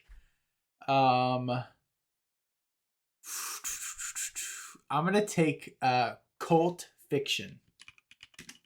Cult fiction? Cult fiction. CULT fiction. There's so many things. We can and by the way, anytime you guess, we are not going to confirm or deny anything until the end. So scared, dude. So it's your pick. It's your pick. I can just say anything. Yeah. Oh jeez. Okay, cult fiction and piggyback. Dude, this is so hard. You guys are gonna laugh at this, but I have no idea, so I'm gonna say comedy. Okay. Great. I love it. It's great. Perfect. I'm so scared, dude. I'm gonna try to throw bones, but not like. I'm not. Yeah, I'm trying to throw bones too. Which I appreciate. I appreciate. We'll see. I'm gonna take. Here, I'll type this in Okay. because it's long. Weird Mageddon 3. Take back the falls. What? I'm gonna take.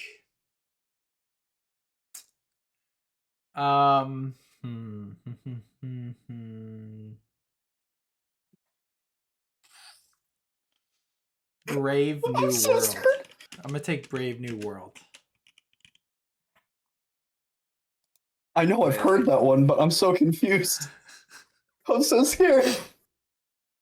Also, I'm not Googling anything. Like, I'm trying very hard to just like go in blind. Yeah. Okay, what Weird Mageddon 3? What? What was your pick? Yeah. Weird Yeah. Mageddon 3. Take back the falls. Mageddon? Yeah. Weird Mageddon. Is that a word? No. Weird Mageddon 3. Take back the falls. The piggyback. Cult fiction. Brave New World. And comedy. And comedy. Well, yeah, we're counting that one. Yeah, okay, dude. I feel like these are movies from one of your guys' favorite directors or studios, and I have absolutely no idea of this studio or producer, and so I'm just here in the dark. Brave New World. I feel like I've heard of that. I'm gonna say Everything Everywhere All at Once. I swear to God, if I see this posted to Instagram, I'm gonna lose it, dude. I've got 100% posted to Instagram, dude. I think this This might be the first clip I ever post. Oh, I'm so in. If it's a clip, I'm all in. If it's a clip, I'm all in. But I was saying, if you just post the draft results and I'm sitting there looking like a moron, nah, cut it, boss. All right. My third pick, I'm going to go with 7 The Hard Way. That's good. That's a good pick. I feel like that guy from Good Burger going over the contract where he's like, I know some of these words. Like, come on, dude. I'm so clueless. Okay. This is an easy one for me. I'm going to take Last Night Gus.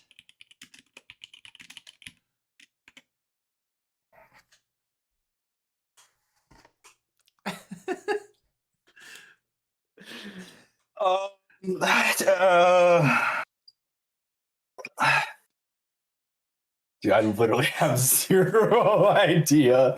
Last night.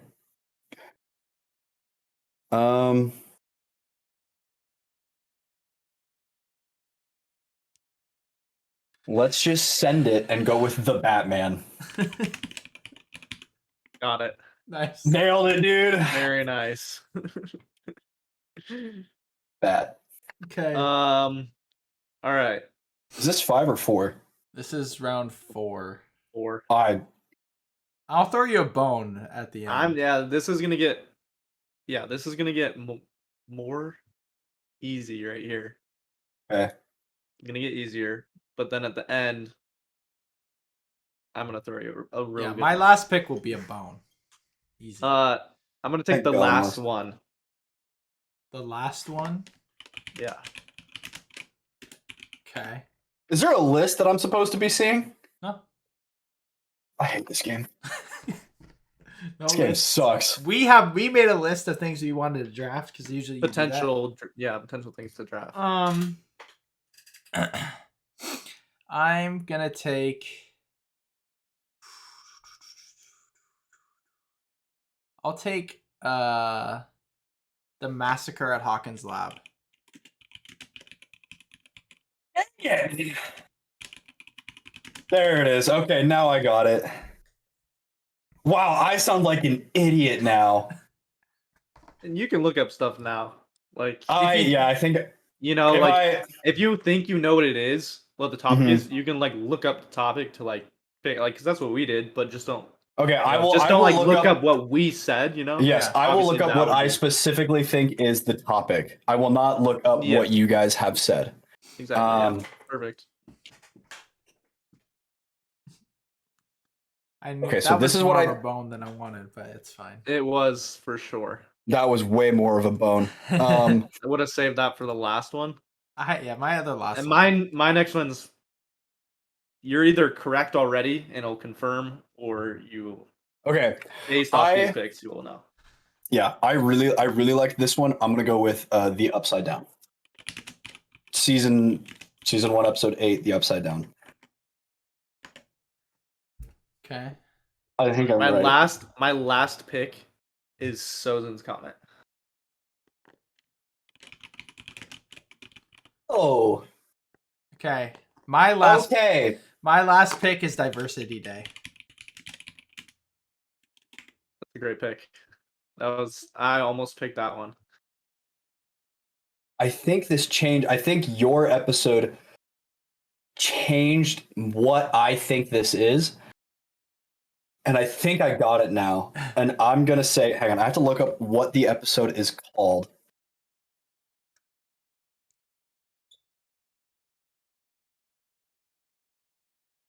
Yeah, so make your pick and then you can tell us what you think the category is. Okay. I'm going to go with The Apprentice Part 2. And what is the draft topic? Okay.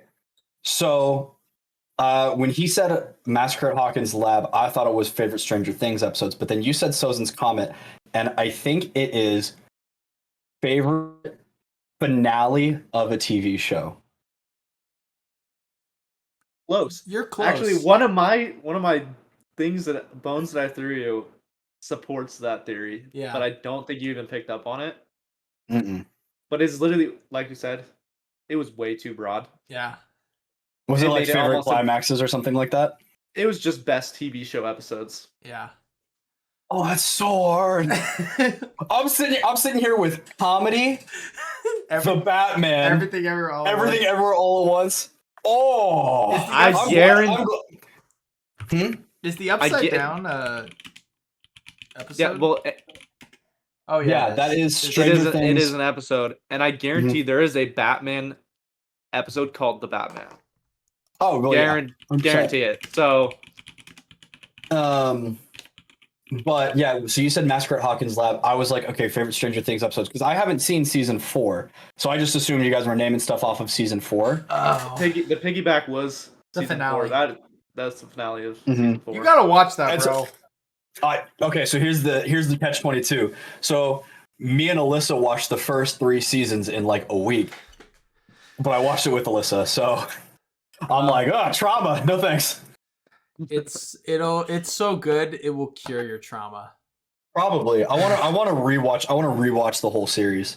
But The Apprentice Part 2 is from Teen Titans, where Robin is Slade's apprentice, and the emotion in that episode, killer. Okay, what was the episode you said? The Madagascar 3? I'm sorry, what was it? Weird Mageddon 3 Take Back the Falls is Gravity Falls. It's Gravity Falls. Oh, okay. Haven't. Yeah, that was slightly a bone. Cold Fiction is an episode of Boy Meets World. Brave is 7 The Hard Way. Brave New World is the finale to Boy Meets World. Last Night Gus is easily the best episode of Psych. And then the other ones I get like Diversity Days, The Office. You know. Oh yeah. Yeah. So. And then the last one is the last episode of Friends. You would have had to said the one with the last one, because But that's not what it's called. It's called No, it's not. It's literally just called. It's literally just called the last one. Oh. Yeah, which is why I said it, because if I said the one with, that's like so obvious. That's a huge giveaway. Yeah, because I was like the last one. Because I have episodes on Friends on my list. I just didn't want to do it. Give it away that much. Yeah. And then I had I had Avatar episodes on my list, and then you were like, when you said Avatar: The Last Airbender, I was like, definitely gonna have to throw in an episode at the end of this draft so he can get it. Yeah, I put in I have Sozin's comment on my list too, but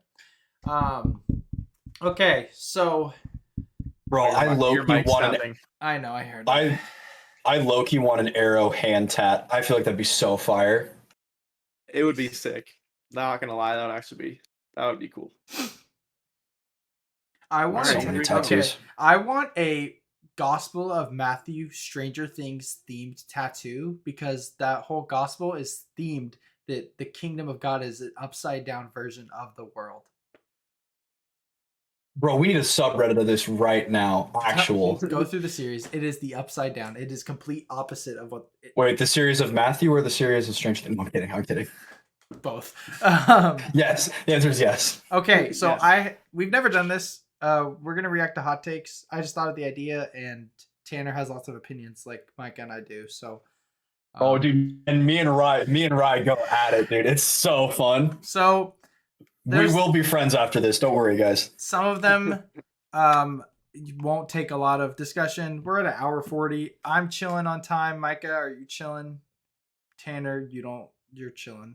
I actually just made plans with someone around 2:30, so we still got plenty of time. Perfect. Okay, so the first three these are my opinions, but this is kind of just set the stage of this thing. So first, there's no such thing as bad taste when it comes to a movie opinion.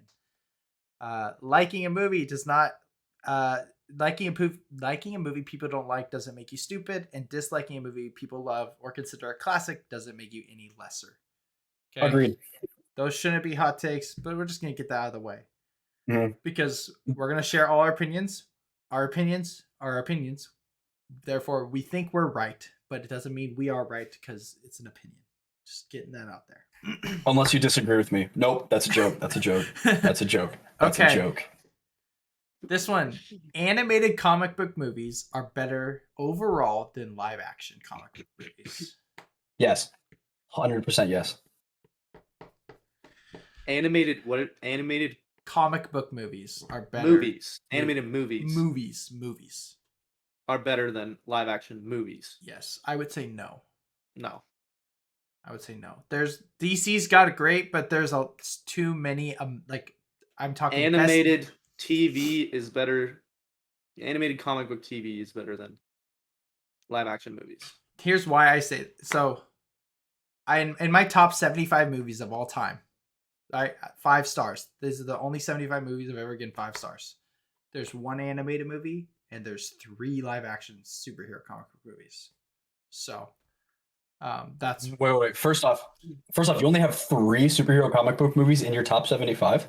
Not favorite, but like in my top 70, what I think are the best 75 films ever made that I've seen. There's 4 comic book movies, 3 are live action, 1 is animated. That's actually really impressive to me that you only have 4. What's the animated one? Into the Spider-Verse. Okay, if that doesn't crack. Into the Spider-Verse. Oh, 100%. I have the Batman. I have the Dark Knight. Maybe I have 5. I have Logan, and I have Infinity War. That's valid. Those are my. I can get behind those takes. So, okay.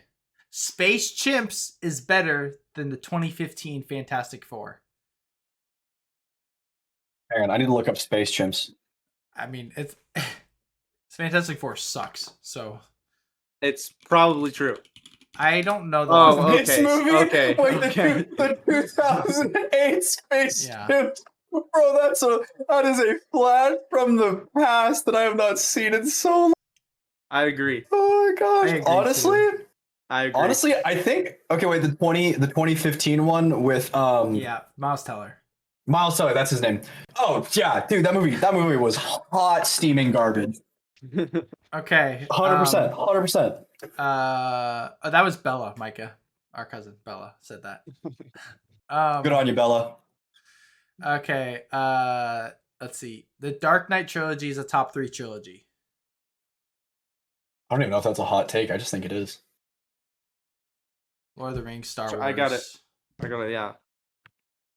Oh. I gotta think of what my top 3 trilogies are. Yeah, I gotta think of trilogies now. Back to the Future. John Wick is a trilogy for now. Spider-Man. Oh, the Sam Raimi Spider-Man. Yeah. Ooh. Okay, the question is, can I would count say John no. Wick? I would say no as well. You could count John Wick. Because it's a trilogy for now. It is right now, so yeah, you can count. I think actually I would have to say no, just because Dark Knight carries the rest of the trilogy. The trilogy is good. Like Dark Knight Rises is good. It's good. And so is Batman Begins, but I think Batman Begins is good. I think that Dark Knight Rises mid it out for me. Yeah, it definitely. It's not the Godfather. Godfather trilogy. I don't like the Godfather. That's a hot take. That's one of the takes on here is that Godfather isn't good. It is good. I just don't like it. Okay, well, there's a take that said We'll get there. No, I don't think Dark Knight's a Toy Story.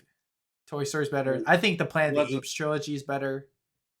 I haven't seen Planet of the Apes. I really want to. Amazing. Okay. Is it who's the main monkey actor? Isn't it Josh Brolin or no? It's Andy Serkis. Andy Serkis. Yeah.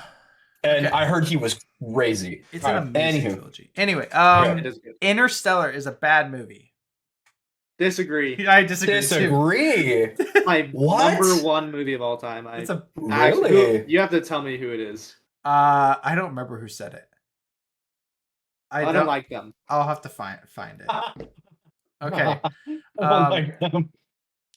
Dune is too slow and boring.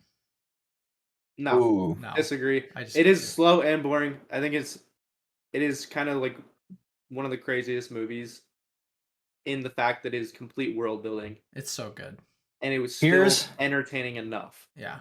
Here's why I have a hard time disagreeing with it. I fell asleep in the theater watching it because first off, I pulled an all-nighter the night before. Well, secondly, there are some very slow parts in it. Yeah. And granted, they had to be slow to put that emphasis on, as Micah said, the world building, the structure, and that sort of stuff. They had to take it slow because if they would have rushed over some of those details, they wouldn't have the movie. I don't think they had a choice unless they wanted to make a bad movie, and then then you have no series of movies to make if you don't set it up well enough because there's such a big story. It's a huge story, yeah. And so I would agree that it is slow and boring in some parts, but I don't think. But I think it was almost a necessity. I think it was a necessity. So I don't think I can say it was too slow or boring. I agree. Yeah, that's my take for sure. The Last Jedi is the best Star Wars movie. No. Stop. Who said that? Who said that? I don't know. I didn't write down people's names. You do know. You just don't want to out them. I don't know who said that one. I don't remember who said that one. Okay, well, person who said that, I'm mad at you. Some people literally don't deserve to watch movies. Yeah. You go that far. Yeah. Some people don't deserve. That's funny. Like, it's bad. Okay. Tick Tick Boom is the best musical ever made. I don't agree. No. It's great. It is really good. It is super underrated. I don't agree. I haven't watched it, but I don't think it's the greatest musical. I love it, and I love Andrew Garfield. But Andrew Garfield, my Spider-Man. Best musical is La La Land. Easily, without a doubt. Go ahead. No, I was. I'm a fanboy of The Greatest Showman just because I like Greatest Showman too. Yeah, it's my personal favorite. I know it's overly hype, and I recognize that, but it's my personal favorite. But it is really good. It is really good. Yeah. After Sun is mid. I'm the only one that's seen this, and that's beyond wrong. Okay, next. I have no idea, but I've heard it's good. Studio Ghibli is consistently better, has much higher highs and better lows than Pixar. Yeah, I would agree. I would agree too. I would think they're agree. the best animation studio. Well, here's the problem with that. Studio Ghibli has come out with how many movies? Like less than 20. Yeah. Yeah. Like 15, probably even 15. Yeah, probably 15 movies. Pixar has come out with Lord knows how many movies. Like 27 or something like that. Like, just when you start producing that many movies, you're just bound to have a flop. And if you have like two or three flops, that's 10% of your movies. Studio Ghibli has taken more time and hasn't produced as many movies. So that's just a hard comparison to make in general. Yeah. And they've been doing it for longer. It is a hard comparison, yeah. But it's true. Based on what's out. Oh yeah. Revenge of the Sith is a terrible movie. No, I don't. Agree. If this is the same person who said Last Jedi, if this is the same person who said, was this Jackson trying to get a rise out of us? Jackson, if this was you, it's not. He doesn't have Instagram anymore, so he wouldn't have seen this. No. But oh my gosh, really? Really? It's the best Star Wars movie. Agreed. Okay. I think The Empire Strikes Back is better, but that's valid. That's not a hot take though. That's a valid take. Personally disagree, but that's a valid take. Yeah. Okay. The Batman is not a masterpiece. I will fight this person. Dude, no. That is so wrong. Where's my batarang? I have a batarang that I made. Hang on. Yeah. I think it's in this box. Let me see here. You can always use the diamond sword. This is not a hot take to us. I will throw this at your skull. Also, this is sharp, by the way. Like these are blades on here. Like actual. I made this in my friend's shop. I've thrown this and stuck it into walls. It's legit. It's really rusty though. Anywho, the Batman is better than the Dark Knight. We've all said we agree with that. Well, we said we can respect that. Oh yeah. Yeah, I can respect that take. We agree with that. Yeah. You and me, but Denis Villeneuve is a better director than Christopher Nolan. Ooh. That's hard for me to get behind. Ooh, that's hard for me to get behind because I really like Christopher Nolan. Here, I'll list some Denis Villeneuve. How do you spell it?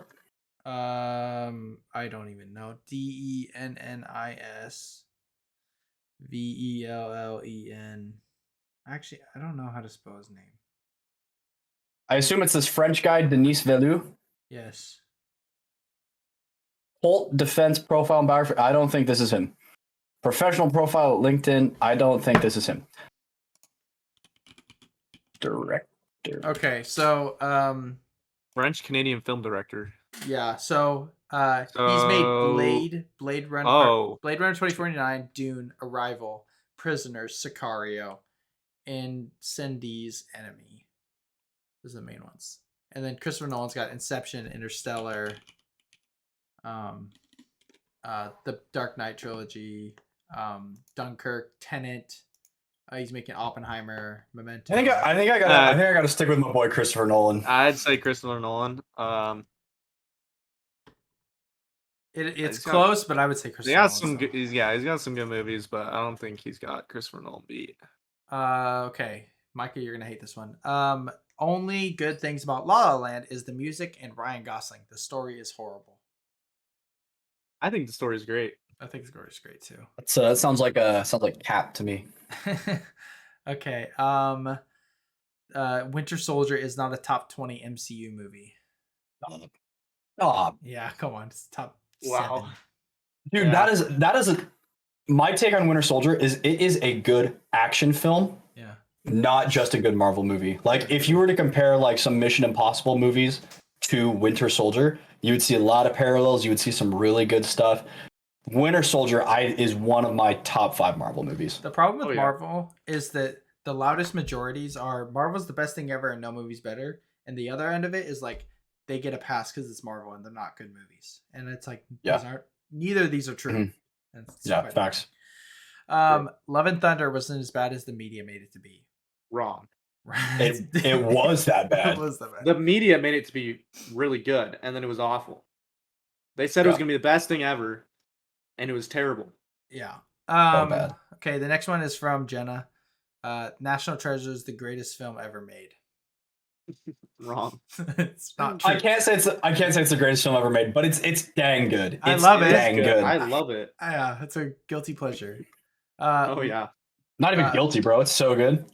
Jenna also said that the movie Spirit, the horse one, the animated horse movie Spirit, is the best animated movie.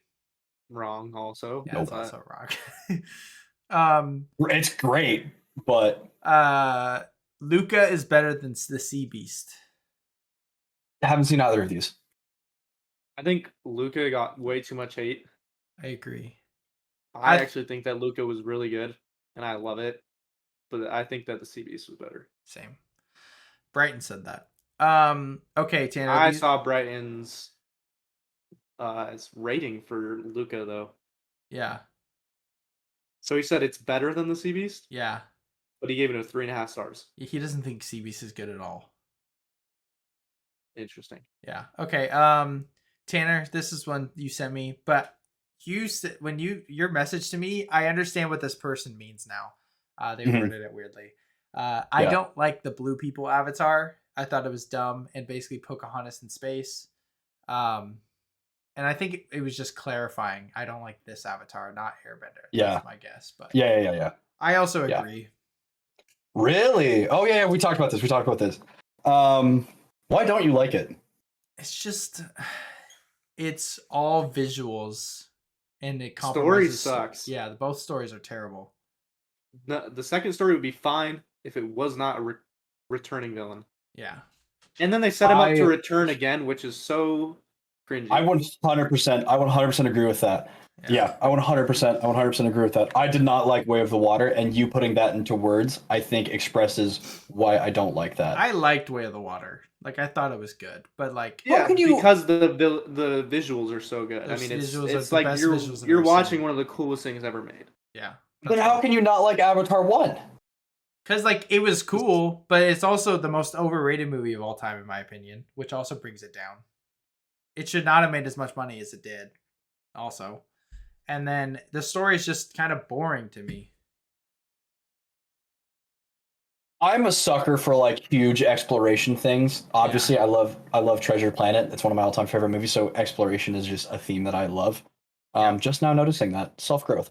But I don't know. I loved Avatar 1.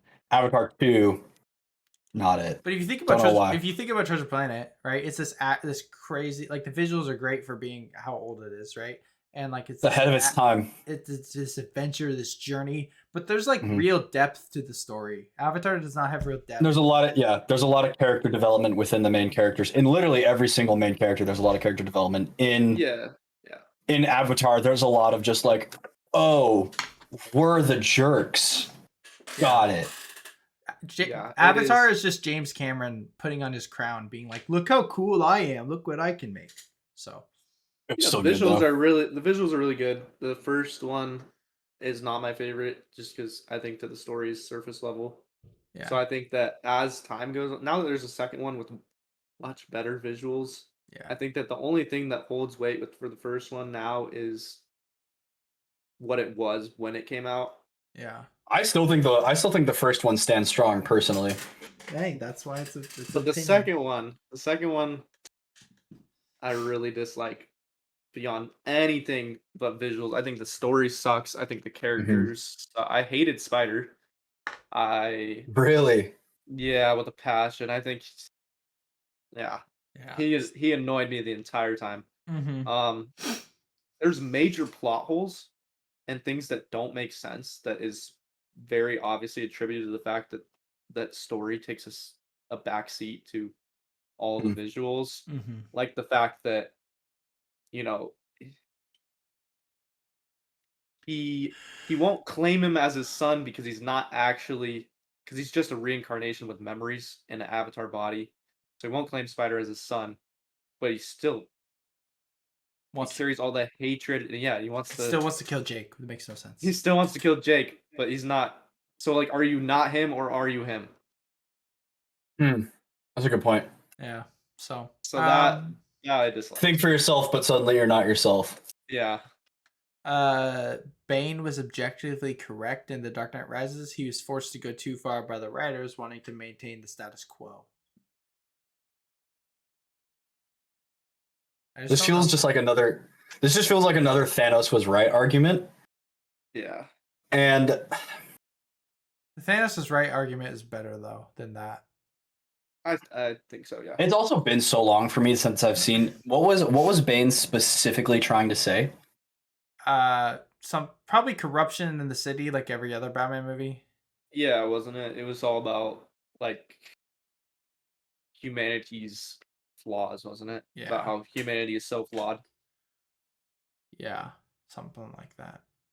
And Gotham's like a concentrated depravity place. Yeah.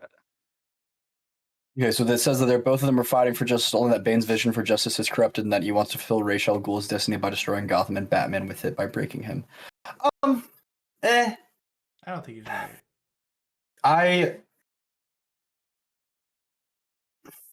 But also it's a cop-out to say, the writers took it too far. Like, that's his character. Like, they made the big, mean, strong, evil villain. They made a villain a villain. I don't know. Yeah, that's fair.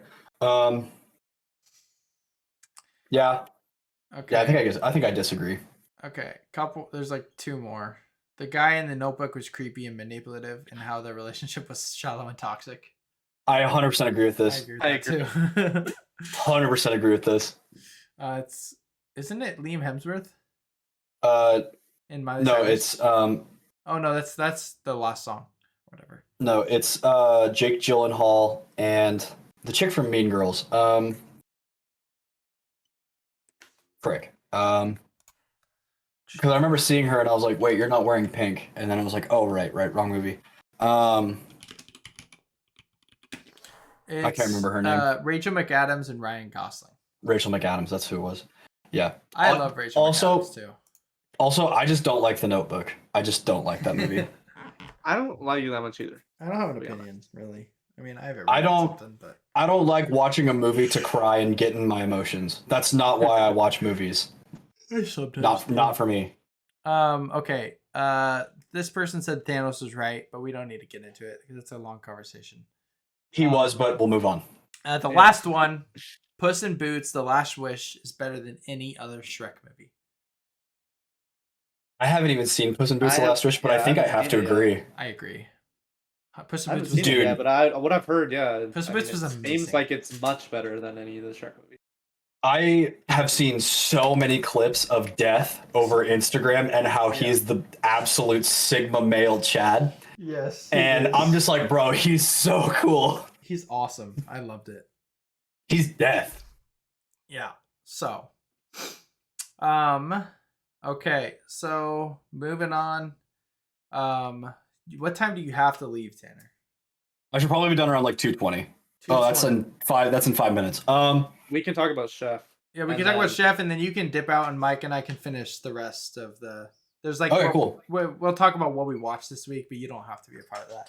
I'm gonna be honest. All I've watched this week was My Hero and Chef. So we've heard My Hero. Now we'll talk about Chef. Okay, so movie of the week, we watched the movie called Chef, starring Jon Favreau, Scarlett Johansson, Robert Downey Jr., couple other guys. Yo, insane cast. Yeah. I was was not expecting that. Agreed. Yep. And it's essentially a movie about a chef at a pretty nice restaurant where a critic comes and kind of rates his food pretty poorly, and he has a public outburst and attacks kind of the critic and all this stuff, gets fired, and then goes to Miami with his ex-wife, and his son, who's kind of estranged. And then it's the journey of him creating a food cart with his son. Mm-hmm. Yep. What are your thoughts? Yeah, it was good. It was unexpected. Yeah, kind of like very. The cat. It was very unexpected. I didn't think it was gonna be like as good as it was. Yeah, I agree. Mm-hmm. There's like there's one major flaw, but I thought most of it was pretty dang good. Mm-hmm. Yeah. My number one highlight is that it's a nice feel-good movie that ends in a way that one, you expect and you want. And I don't think movies always have to have a twist ending or have to do the unexpected. I'm very much okay with movies ending in a way that is satisfactory and you see it coming. I'm a huge fan of that. I'm not going to spoil the ending just in case anyone wants to watch it, but it's a really good, feels good movie. You enjoy it. There's some drama and tension in it as per usual, but it goes really well. And that's nice to feel because life sucks and seeing something go right in a movie makes you feel good. Definitely. What was your flaw, Micah? My flaw is the review, the initial review. And all the Twitter, like him learning about Twitter and tweeting, all that kind of stuff. It made sense like in the start and everything, but he reads the review and he praises him for like solid good amount of time about his old restaurant in Miami when he first found him, first reviewed him. He's like so creative, all this stuff, and then he trashes on everything he made. So the entire thing could be resolved if he just publicly declared that he didn't choose the menu. Yeah. And he could have done that when he went to him. And also, he went back and he cooked the entire menu he was going to cook. And he could have tweeted at him when he was tweeting at him from the restaurant. He said, "Come to my apartment and eat this food. This is what you were supposed to eat." Yeah. But instead he freaked out on him. Instead, he freaked out. So I was like, that was my only flaw because it just made me mad. I'm like, dude, you have so many outs right now that you could just be fine and redeem yourself. That is understandable. To slightly rebuttal, not really. I do agree with you, honestly. But also the part where they like made it like so like he didn't understand Twitter. Like this movie came out in 2014 when Twitter first started to pop up and be cool. He was an older dude. He barely knew how to work his iPhone, that sort of stuff. Yeah. So I can understand it a little bit more. But you're right. He could have just said, "Hey, I've got the menu at my place." I thought he was going to do that when he cooked everything at home. I thought he was going to do that. And then when he came back, he's like, "I'm parking the car." I thought he was also going to have the food. Yeah, same. I thought he was going to bring it in, set it on the table in front of him, and like that was like another out, like that he could have done. Granted, like the point of the movie was like the connection with his son and like character development, which wouldn't have happened if he. You wouldn't have a movie if he did. So like, makes sense. But yeah, 100%. It was good. It was a really good movie. Plus who doesn't like a food movie? Like it's pretty much every food movie I've ever watched. I'm like, now I'm hungry, and that was amazing. Right. Yeah. Exactly. I really what were the sandwiches called? Cubanos.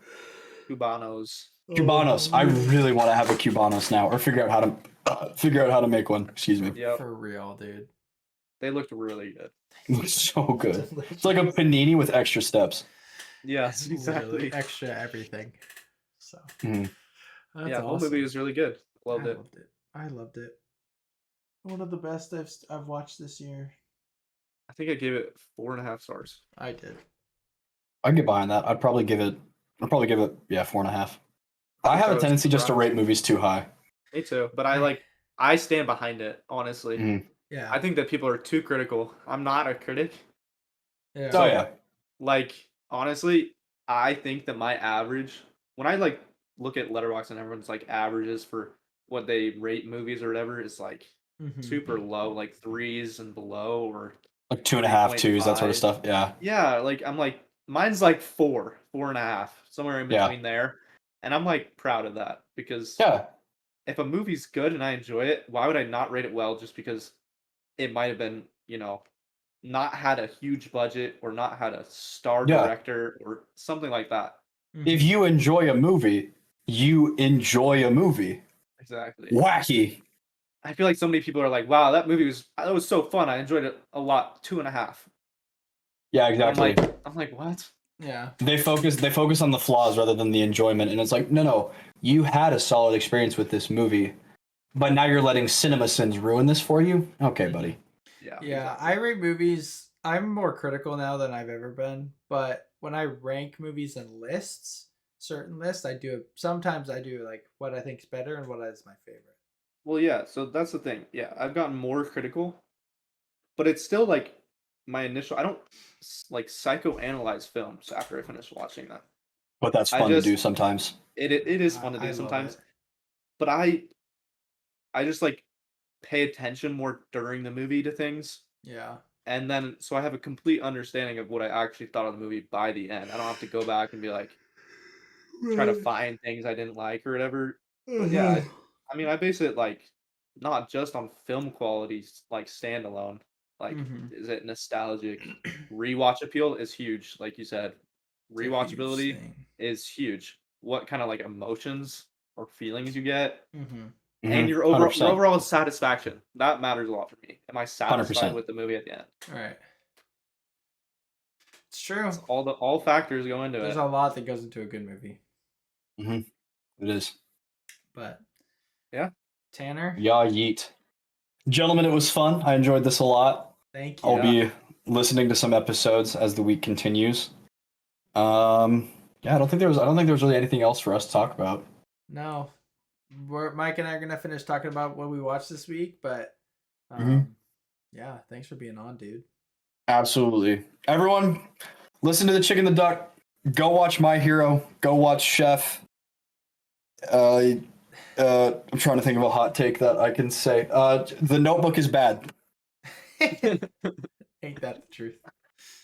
All right, gentlemen, have a lovely day. You Have a too. good one, bro. Catch you later. Sweet. Sick. All right. That was great. Keep it going. Yeah, it was good. What we watched. Do you want me to go through my laundry list of things? I do. I won't give crazy. Okay, so let's see. We can talk about this together. Yeah. Okay, so 2023 movies. I watched 80 for Brady. A movie about aging women who love Tom Brady and trying to go to the Super Bowl. Way better than I thought it would be. That's hilarious. Okay, like yes, we were just talking about like how good, like it wasn't that good, but it was super enjoyable. Like funny, like it tried to take itself too seriously at times. Like there was a plot point that was like, oh, this is serious, and it just detracted from things when they were just being dumb old ladies. Like it was genuinely so fun to watch. Okay. So I'd recommend it if you like football, especially. Like it's just a fun watch. Yep. Knock at the Cabin. I watched that. I will either spoil it or not spoil it if you care.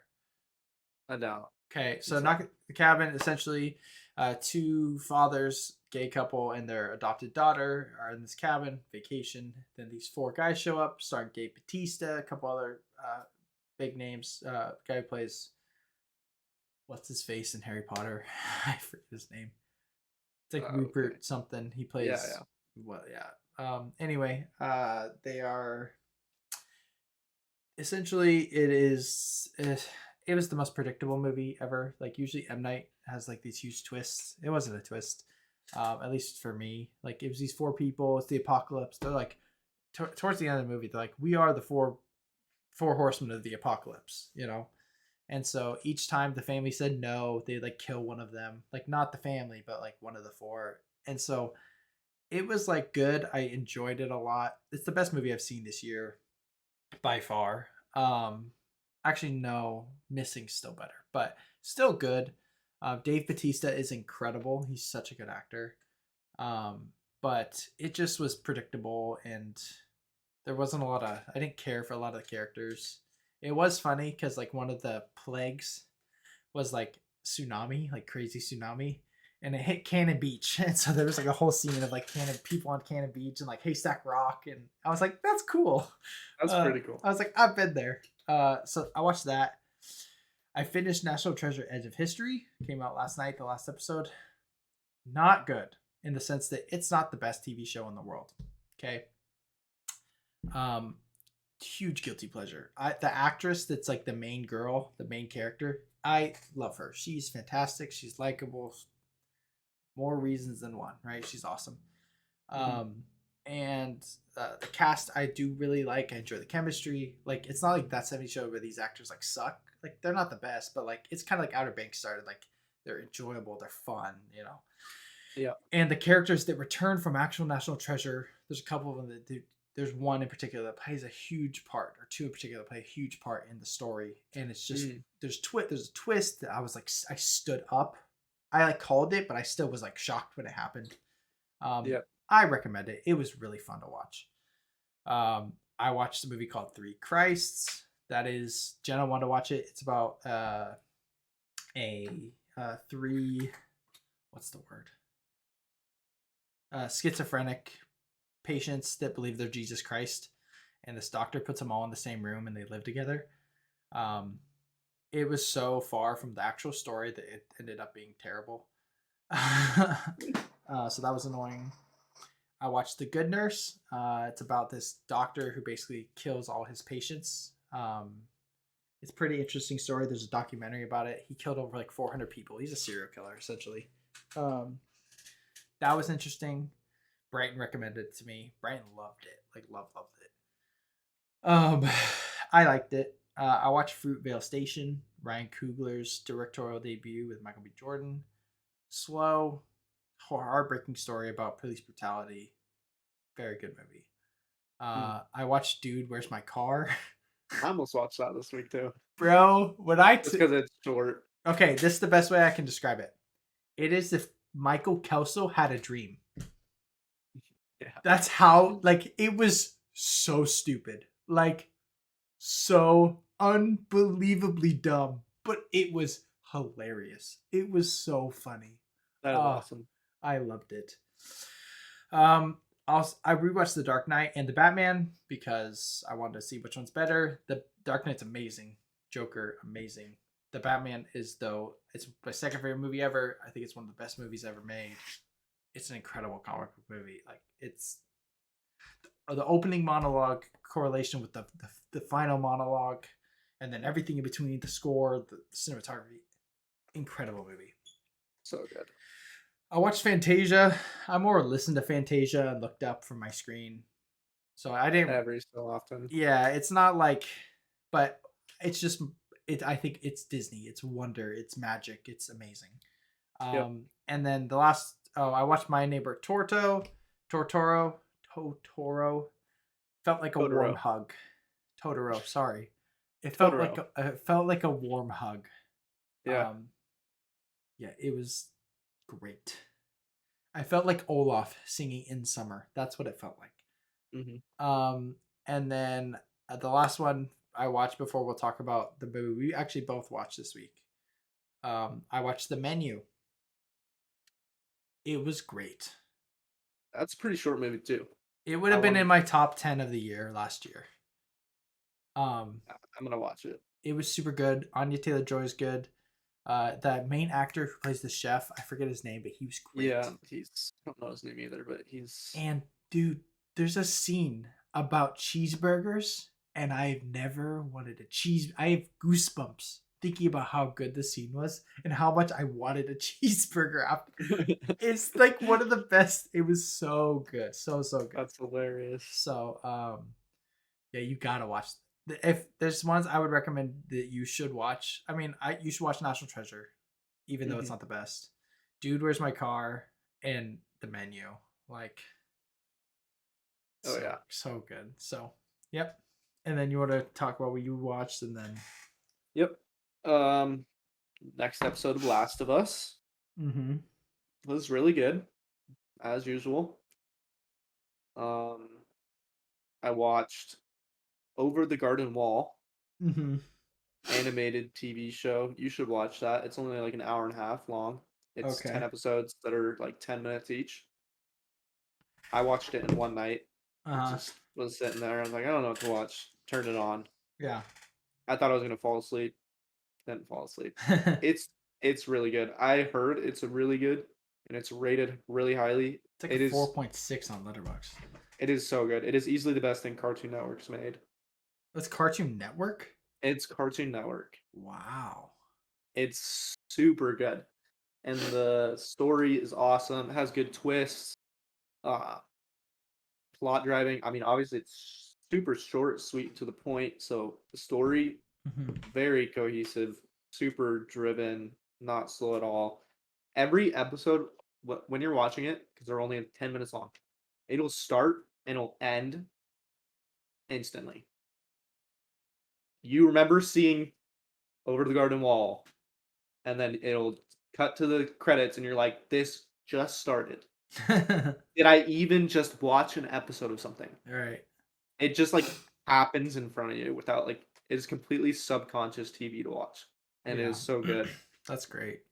And I watched Nausicaa of the Valley of the Wind, Studio Ghibli. Right? Yep. Post-apocalyptic world. These giant insects take over and create like a toxic jungle.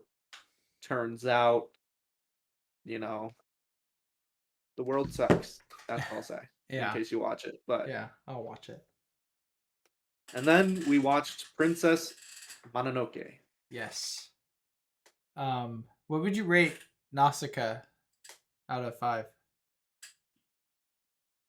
4.5. I don't know if Studio Ghibli will make anything lower than 4.5. Probably not. It's so weird, like, because it is the worst of the Studio Ghibli ones I've seen. Yeah. And it's super good. Yeah. So it's my bottom right now of 4, 5 I've seen. Yeah. 4 probably, I think. Yeah. Okay, Princess Mononoke. It's my second favorite Studio Ghibli.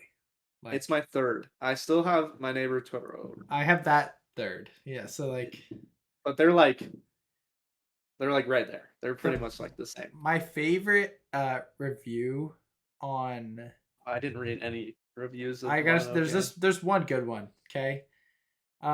It's like Avatar 2009. Who are you? Princess Mononoke 1997. I'm you, but with real thematic depth and thought-provoking nuance. So, that is awesome. It's true. It is. They put an edit in, but that's they said like they should not have. They said never mind. Avatar 2009 also rules. It not even close. This movie is incredible. This is what Avatar wishes it was. Yes. Same with Treasure Planet. Honestly, no, this movie was incredible. The story, the plot in general. I loved it. I have no bad things to say about it. It was so good. Yeah, it was amazing. Yeah, literally. I was just reading more reviews, but yeah, I don't know. It's so hard, right? To like know which ones are gonna be really good. Yeah, that one. Second, third best adventure animated movie of all time. Behind what? Spirited Away and Brother Bear. That's fair. I'm gonna rewatch Brother Bear this week because I don't have it at 100 out of 100. I don't have it at a perfect movie. I think you do, right? Oh yeah. I'm gonna rewatch it because right now the only 2 perfect animated movies I have are Lion King and Spirited Away. But my perfect movies: Spirited Away, My Neighbor Totoro, and Brother Bear. Animated, that makes sense. Animated, yes, perfect animated movies. Yeah. Then the animated after that goes How to Train Your Dragon, the first one, Princess Mononoke. Those are like the equals, next equals, and Spider-Man Into the Spider-Verse. Maybe a little worse than Princess Mononoke and How to Train Your Dragon, right? Like 1 point lower. Then Howl's Moving Castle. Yeah. And then it jumps a little bit. Then it goes to Pinocchio, Guillermo del Toro's Iron Giant. Yeah. Klaus, Surf's Up, Kung Fu Panda. I still need to finish my ranking of animated movies. I've got like the first. I haven't made one yet. I need to just shift. Oh, I spent like 2.5 hours like 2 nights ago. Completely. I put everything in a list of I've made a list of my favorite movies. I'm not done ranking it yet, but like just my favorites. There's like 90 films in there. Okay. Mm-hmm. And then I have every movie I've rated 5 stars that's not a documentary in a list, ranked all of them, and then gave them all scores. Dang. I was watching a movie, so like I was just like sitting here on my phone doing it, but like yeah. I can't believe your favorite movies of all time is only 90 movies. How do you limit it to only 90 movies? That's all I've added. Oh, okay. I've Because just I get gone. to, let's see, I get to 90. There's movies after, at 90, Joker, the Yeah. Joaquin Phoenix. Then it's Elvis, The Martian, and this isn't in order yet. I still haven't finished ordering everything.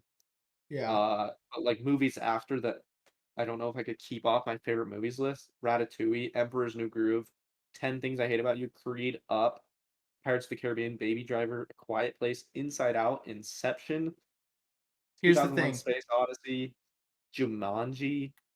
Like Here's the thing. So on my list, I haven't added any. The only things from series or franchises I've added are standouts so far. So that's that's kind of what I do too. I haven't, Like I have but like I haven't Alexander added. but not 3. I have Toy Story 1, but no other Toy Stories. I have like almost no Marvel movies in here, almost no Pixar movies in here. Like, so like I just a lot that I could add. Let me go to my 200 and see what's there. 200 is the first cheaper by the dozen. See, I don't have that on there yet, and that's one of my favorites. It's awesome. So I can't. That's what I'm saying. I cannot go. Then there's like beyond 200. I have 50 First Dates, one of my favorite Adam Sandler movies. Yeah. I have Night at the Museum, High School Musical 2, Yeah. Cars 3, Fantasia, the first Spider-Man, Zathura. Right. What else? Nacho Libre. Yeah, like there's just too many movies down here that I like would not keep off my favorite. You were like, is Zathura one of your? Do you want that to be on one of your favorite Yeah, favorite it's movies of all awesome. time list? Of course. Yeah. Which means I need every movie above like 230 to be on my list. Do you want to hear my top 15 what I think are the greatest movies of all time? Yeah. I'll give you 16 because I just want to say it. So 16, I put Arrival. Okay. So 15, 12 Angry Men. 14, Into the Spider-Verse. 13, Fantasia. 12, The Dark Knight. 11, The Batman. 10, surprisingly, After Sun. 9, The Lion King. 8, Whiplash. 7, Spirited Away. 6, Good Will Hunting. 5, Empire Strikes Back. Definitely. 4, Return of the King. Oh yeah. 3, The Godfather. 2, The Shawshank Redemption. And can you guess what number 1 is? I don't know. 2001: A Space Odyssey. Ah. In terms of what I think is the best made movie of all time. Of all time. Yeah. So, but I'm so excited to when we do the episode of like all of our, trying to get a top 50. Yeah, that's gonna be. Are we doing when we do that? Or is it going to be favorites or is it going to be best? It's gonna be our favorites. Okay, that's all right. Yeah, it's gonna be our combined Chicken the Duck favorite movies, top 50. We need agreed upon, like ranked out. So like, it doesn't necessarily be like we both love this movie, blah blah. Like, we love this one together the most. We love this one together second most. You can be like, I think this movie deserves a spot, and we can like battle it out between movies that are on there. Right. Like, is it better than this movie? Yeah, I think I'll be ready. I think I'll be ready to do it in a couple weeks. Yeah, me too, probably. So I also think we need to decide. We need to decide movie of the week. I think, like today, and post. We should post it so that we can do spoilers without, and we should make it like a thing, So it's like we post it on Instagram, whatever we want to post it on, so people know and can watch it if they want to watch it before they listen to it, all that, That makes sense. That gives them like 2 weeks to watch it. Yeah, that's true. That's a good point. We should do that. Alrighty. Well, I need to go to work. Yeah. I got things to do, sadly. All right, man. All right. This was good. I have all your birthday presents, so I'm gonna send them like this week. Okay. So you Cool, can cool. actually next Wednesday, not on your birthday, or actually whenever you get them, the next podcast you should open them on the podcast. We can do it on Wednesday. Yeah, I don't know if it'll get by then. I have to send it. So, but all right. Okay. Cool beans. Yeah, we have to end an episode. I forgot. Life's tough. Get a helmet.